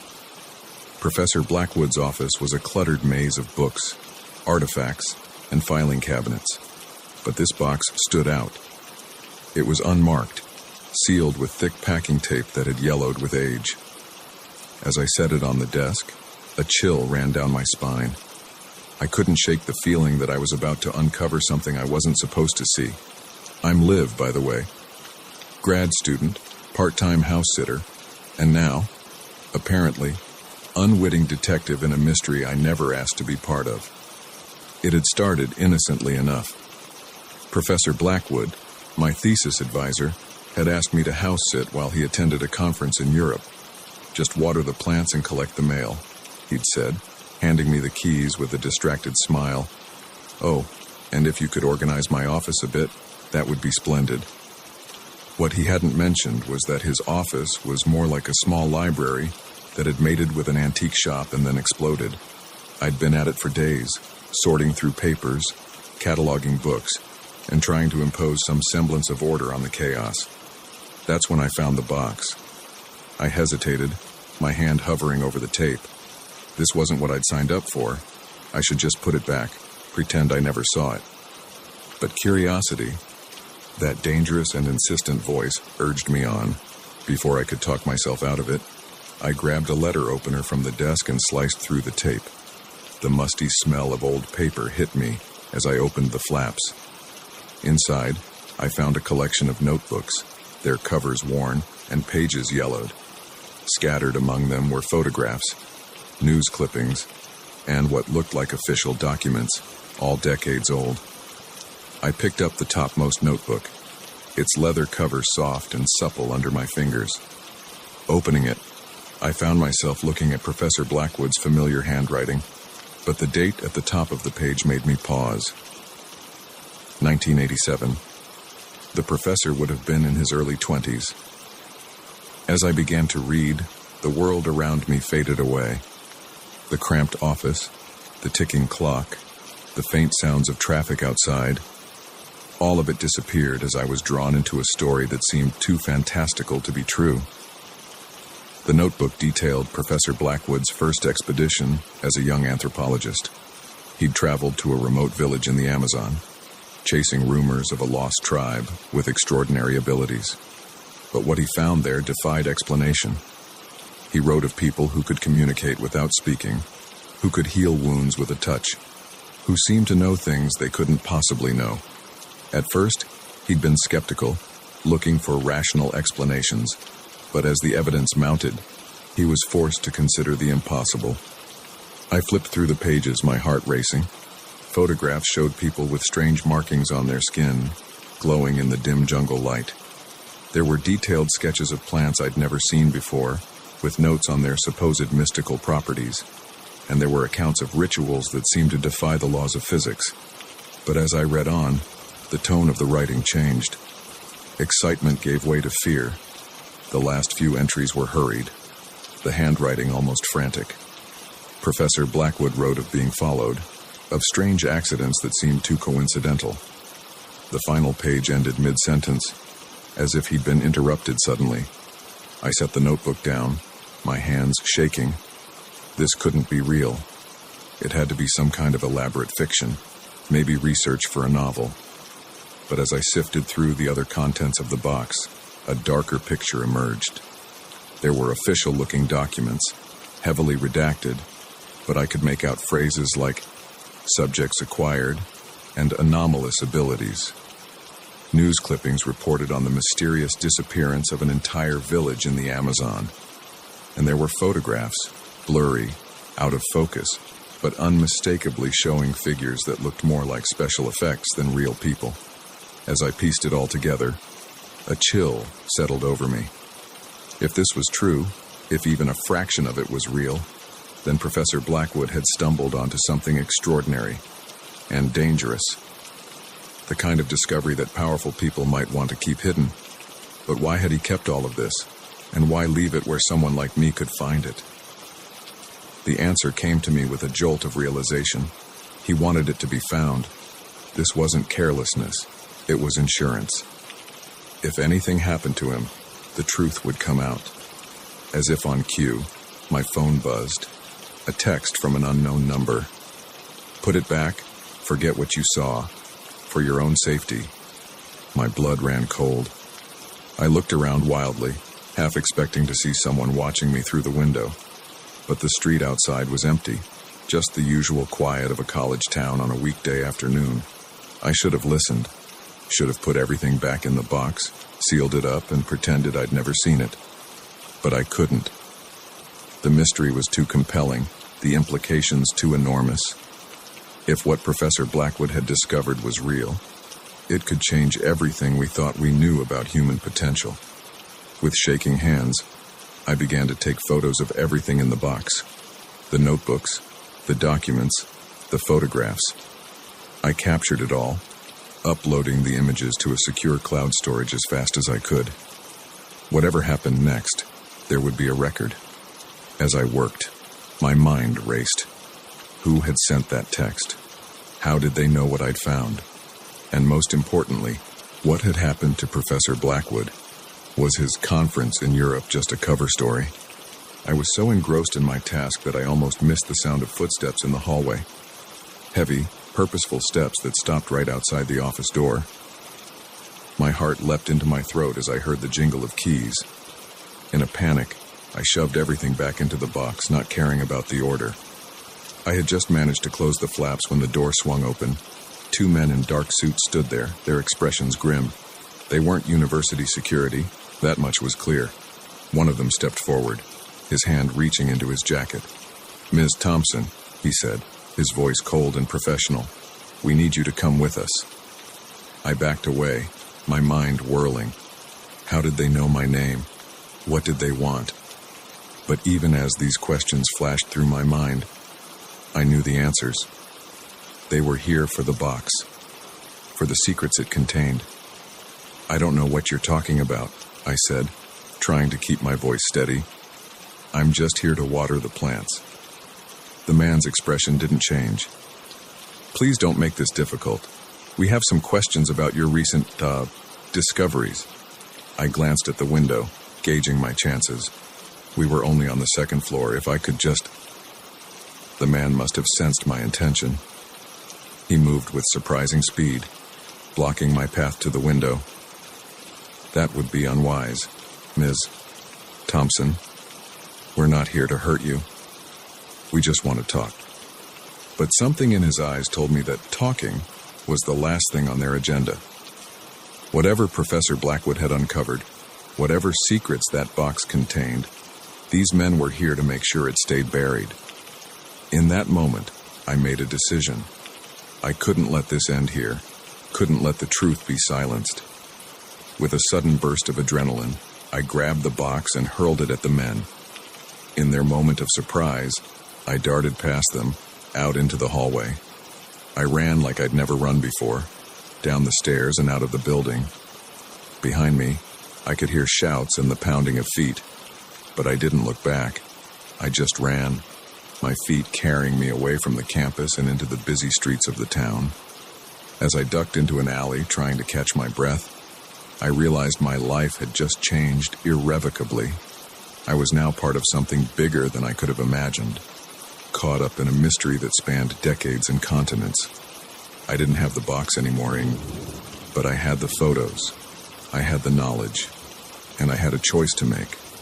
I could try to forget everything I'd seen, go back to my normal life and pretend none of this had happened. Or I could dig deeper, follow the trail that Professor Blackwood had left behind, and uncover the truth, no matter the cost. As I heard sirens in the distance and saw a black car slowly cruising down the street, I knew what my decision would be. This was just the beginning. The real adventure and the real danger was yet to come. With one last look at the university building where my ordinary life had ended, I turned and disappeared into the maze of city streets. Whatever happened next, I was determined to see this through. For Professor Blackwood, for the truth, and for the incredible secret that could change the world.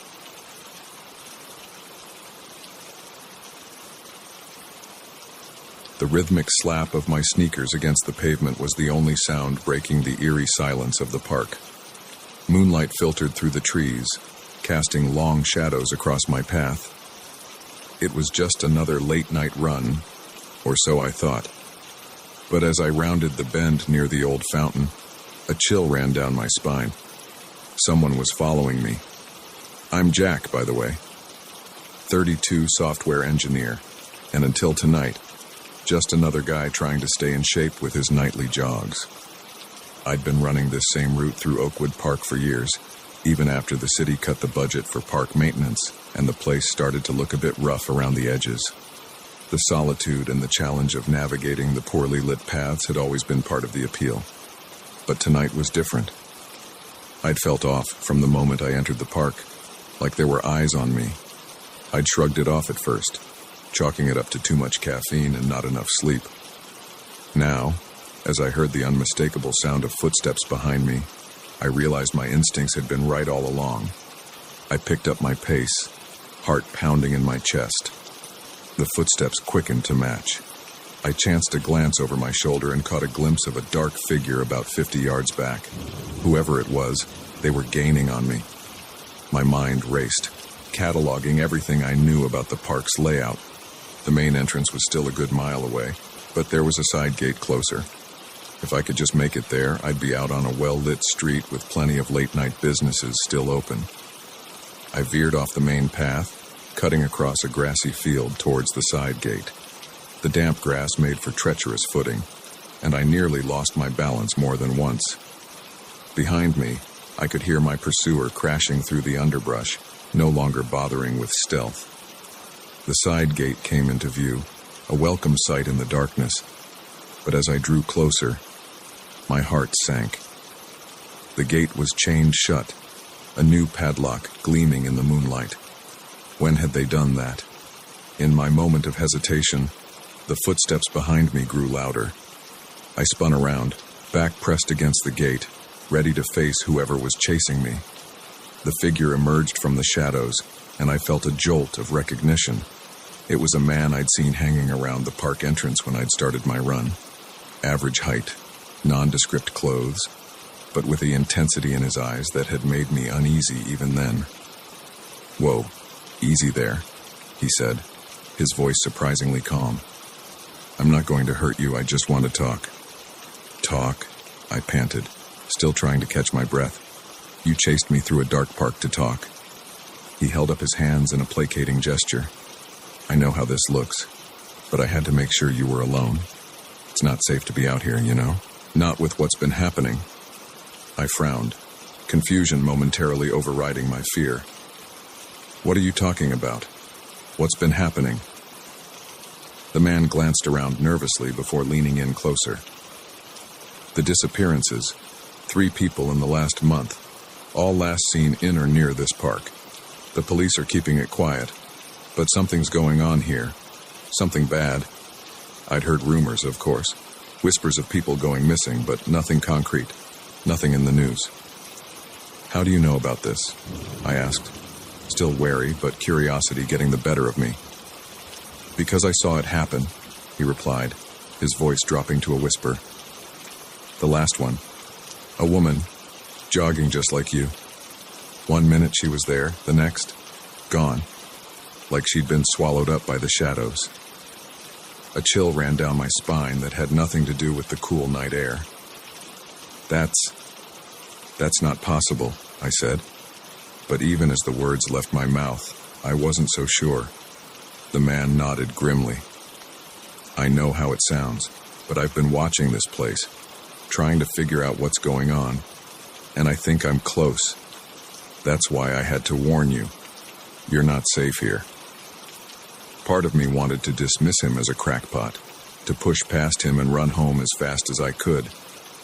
But there was an earnestness in his eyes, a desperation that gave me pause. And if I was honest with myself, hadn't I felt something off about the park lately? A heaviness in the air, a sense of being watched even when I was alone. "Okay," I said slowly. "Let's say I believe you. What do we do about it?" A look of relief washed over his face. "We need to find the source. I've narrowed it down to the old maintenance shed near the center of the park. Strange lights, weird noises. Something's happening there." I hesitated. Every instinct was screaming at me to get out of the park, to go home and forget this ever happened. But the thought of more people disappearing, of families left wondering what happened to their loved ones, I couldn't just walk away. "All right," I said, surprised by the steadiness in my voice. "Show me."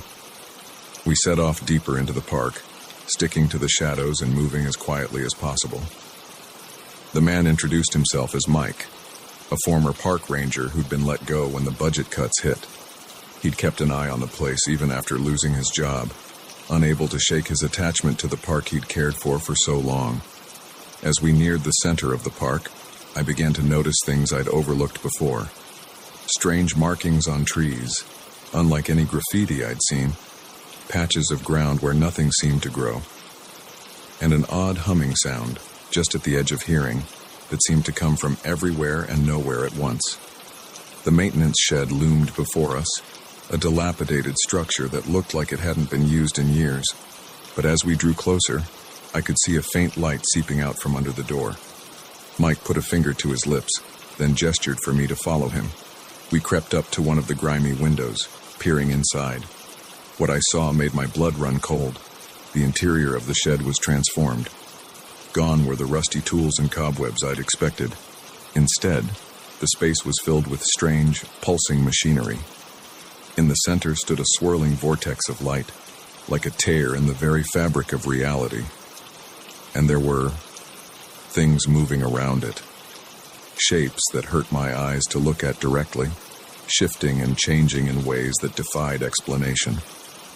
As I watched, one of them reached into the vortex and pulled something out. With a jolt of horror, I realized it was a person, unconscious or worse. I couldn't tell. I stumbled back, my mind reeling. This couldn't be real. It had to be some kind of hallucination, a trick of the light. But the grim look on Mike's face told me he was seeing the same thing. "We need to stop this," he whispered urgently. "Whatever's happening here, whatever they're doing with those people, we can't let it continue." I nodded, though fear threatened to overwhelm me. "How? We're just two guys against whatever those things are." Mike reached into his jacket and pulled out a small device. "EMP, he explained. "Ought to fry whatever's powering that portal, but we'll only have one shot at this." It was insane. We were two ordinary people up against something straight out of a sci-fi horror movie. But as I thought about the missing jogger, about all the other disappearances that might be connected to this, I knew we had to try. We formulated a hasty plan. Mike would create a distraction, drawing the attention of the creatures. I'd sneak in and plant the EMP as close to the central machinery as possible. Simple in theory, terrifying in practice. Everything happened in a blur. Mike threw open the door, shouting and waving his arms. The creatures turned, their alien forms rippling with what might have been surprise. I darted in, my hand shaking as I armed the EMP. Just as I was about to place it, one of the creatures spotted me. It let out a sound that defied description, a noise that seemed to vibrate in my very bones. I saw it lunge towards me, impossibly fast. I slammed the EMP down on the nearest piece of equipment and hit the trigger. For a moment, nothing happened. Then the world exploded into chaos. The machines sparked and sputtered, the air filling with the smell of ozone. The vortex began to collapse in on itself, pulling everything nearby towards it. The creatures screeched, their forms twisting and distorting as they were sucked into the closing portal. Mike grabbed my arm, yanking me towards the door. We ran, not daring to look back as the shed was engulfed in a blinding light. The ground shook beneath our feet, and I was sure the whole park was going to be swallowed up. And then, suddenly, it was over. We found ourselves sprawled on the grass, gasping for breath. Behind us, the maintenance shed was a smoking ruin, but blessedly, terrifyingly normal. In the days that followed, we tried to make sense of what had happened. The police investigated the shed, but found nothing beyond evidence of a fire. The missing people began to reappear, confused and disoriented, but otherwise unharmed. They remembered nothing of where they'd been. Mike and I met occasionally, trying to piece together the full story. But the truth is, we may never know exactly what was happening in Oakwood Park. All I know is that my nightly runs have taken on a new significance. Each time I lace up my sneakers, I'm not just exercising, I'm patrolling, keeping an eye out for anything unusual. Because now I know the truth. The world is stranger and more dangerous than we can imagine. And sometimes, the only thing standing between our reality and chaos is a guy out for a jog and an ex-park ranger with a homemade EMP. So if you're ever out for a late-night run and you get that feeling of being watched, trust your instincts. You never know what might be lurking in the shadows.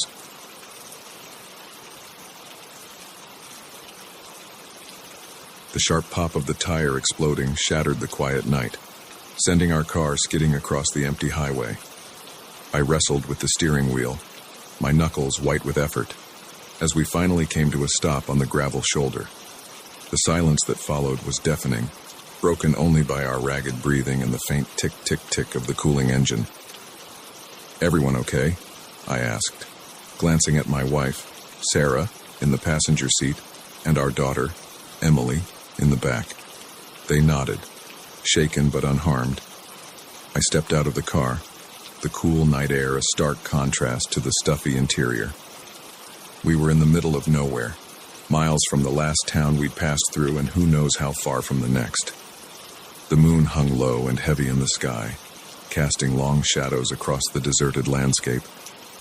As I inspected the shredded remains of our tire, a sense of unease began to creep over me. It was too quiet out here. No crickets chirping, no distant sounds of traffic. Just an oppressive silence that seemed to press in from all sides. I pulled out my phone, already knowing what I'd see. No signal. Of course. "Looks like we're going to be here for a while," I told Sarah as I climbed back into the car. "I'll change the tire, but we should probably wait until morning to try and find help." She nodded, her face pale in the dim light. "I don't like it out here, John. It feels wrong." I knew what she meant. There was something off about this stretch of highway, something that set my nerves on edge. But I pushed the feeling aside, focusing on the practical aspects of our situation. "It'll be fine," I assured her, trying to sound more confident than I felt. "We've got water, some snacks. We'll just hunker down for the night and head out at first light." I set about changing the tire, the familiar task helping to calm my nerves. The beam of my flashlight cut through the darkness, illuminating the immediate area around the car. But beyond that small circle of light, the night seemed to press in, thick and impenetrable. That's when I saw it. A pair of headlights in the distance, approaching slowly. Relief washed over me. Another car meant help, or at least the possibility of it. But as the vehicle drew closer, that relief turned to unease. It was moving too slowly, almost cautiously, and there was something off about the headlights. They seemed too far apart, too high off the ground for a normal car. The vehicle came to a stop about 50 yards behind us. In the rearview mirror, I could just make out the outline of a large truck or van. The headlights stayed on, blinding in their intensity. "John." Sarah's voice was tight with fear. "What's going on?" I shook my head, trying to appear calm for her and Emily's sake. "Probably just someone stopping to help. I'll go check it out." But as I stepped out of the car, a chill ran down my spine. The truck's engine had cut off, but no one had gotten out. It just sat there, headlights blazing, like some predatory animal watching its prey. I took a few tentative steps towards it, my hand raised in a friendly wave. "Hello? We could use some help if you've got a moment." No response, no movement, just the steady glare of those headlights. I was about to turn back to our car when I heard it, the sound of a door opening and closing, followed by footsteps on gravel. But I couldn't see anyone. The space between the headlights remained empty. "Who's there?" I called out, my voice sounding thin and weak in the vast emptiness around us. The footsteps continued, slow and deliberate, moving towards me. But there was still no one visible. Panic seized me. I ran back to our car, practically diving into the driver's seat. "We need to go, now." Sarah's eyes were wide with fear. "But the tire—" "No time." I cut her off, jamming the key into the ignition. The engine sputtered once, twice, before roaring to life. I threw the car into drive, the partially attached spare tire wobbling dangerously as we pulled away. In the rearview mirror, I saw the truck's headlights swing around, following us. It started to move, picking up speed quickly. "Dad, what's happening?" Emily's small voice came from the back seat, trembling with fear. "It's okay, sweetheart," I lied, pushing our damaged car to its limits. "We're just playing a little game of chase, and that's all." The truck was gaining on us, its massive form filling my rearview mirror. The spare tire was making the car pull to one side, requiring all my concentration to keep us on the road. Suddenly, a new set of headlights appeared ahead of us. Another truck, identical to the one behind us, blocking the road. I swore under my breath, looking frantically for an escape route. There, a narrow dirt road branching off from the highway. I wrenched the steering wheel, sending us bumping and jolting down the unpaved track. The trucks followed, their powerful engines easily handling the rough terrain. We were being herded, I realized with growing horror, driven deeper into this desolate wasteland, away from any possibility of help.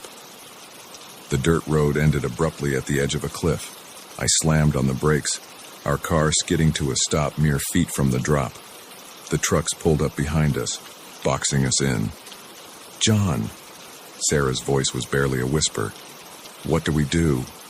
I didn't have an answer. We were trapped, with nowhere left to run. The trucks and headlights shut off simultaneously, plunging us into darkness. In the sudden silence, I could hear doors opening, footsteps approaching our car from all sides. "Lock the doors," I instructed, knowing it was a futile gesture. Whatever was out there, I doubted locked doors would stop them. Shapes moved in the darkness, barely visible in the faint moonlight. They were human-like, but something about their movements was off. too fluid, too precise. A tap on my window made me jump. I turned to see a face peering in at me. But it wasn't a face, not really. It was smooth, featureless, like a mannequin's head. Where the eyes should have been, there were only dark, empty sockets. I heard Sarah stifle a scream. Similar faces were pressed against every window, staring in at us with their eyeless gaze. One of the figures reached for the door handle. I tensed, prepared to fight, to do whatever it took to protect my family. But the door didn't open. Instead, a sound filled the car, a high-pitched whine that made my teeth ache and my vision blur. Sarah and Emily slumped in their seats, unconscious. I fought against the encroaching darkness, struggled to stay awake, but it was a losing battle. As my eyes closed, the last thing I saw was those blank faces, watching impassively as we succumbed to whatever force they were exerting. I woke with a start, sunlight streaming through the car windows.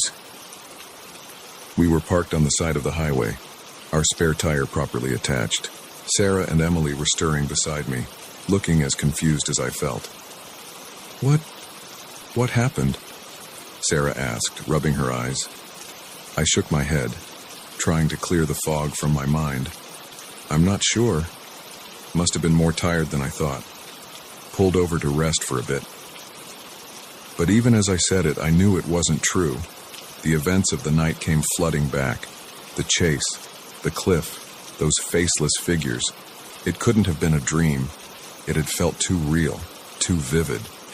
Yet here we were, safe and sound on the highway. No sign of any trucks, no mysterious dirt road, no cliff. As we pulled back onto the road, continuing our journey as if nothing had happened, I couldn't shake the feeling that we'd experienced something beyond explanation, something that had chosen, for whatever reason, to let us go. I glanced in the rearview mirror, half expecting to see a truck appearing on the horizon, but there was nothing there, nothing but the long, empty stretch of highway behind us. We drove on in silence, each lost in our own thoughts.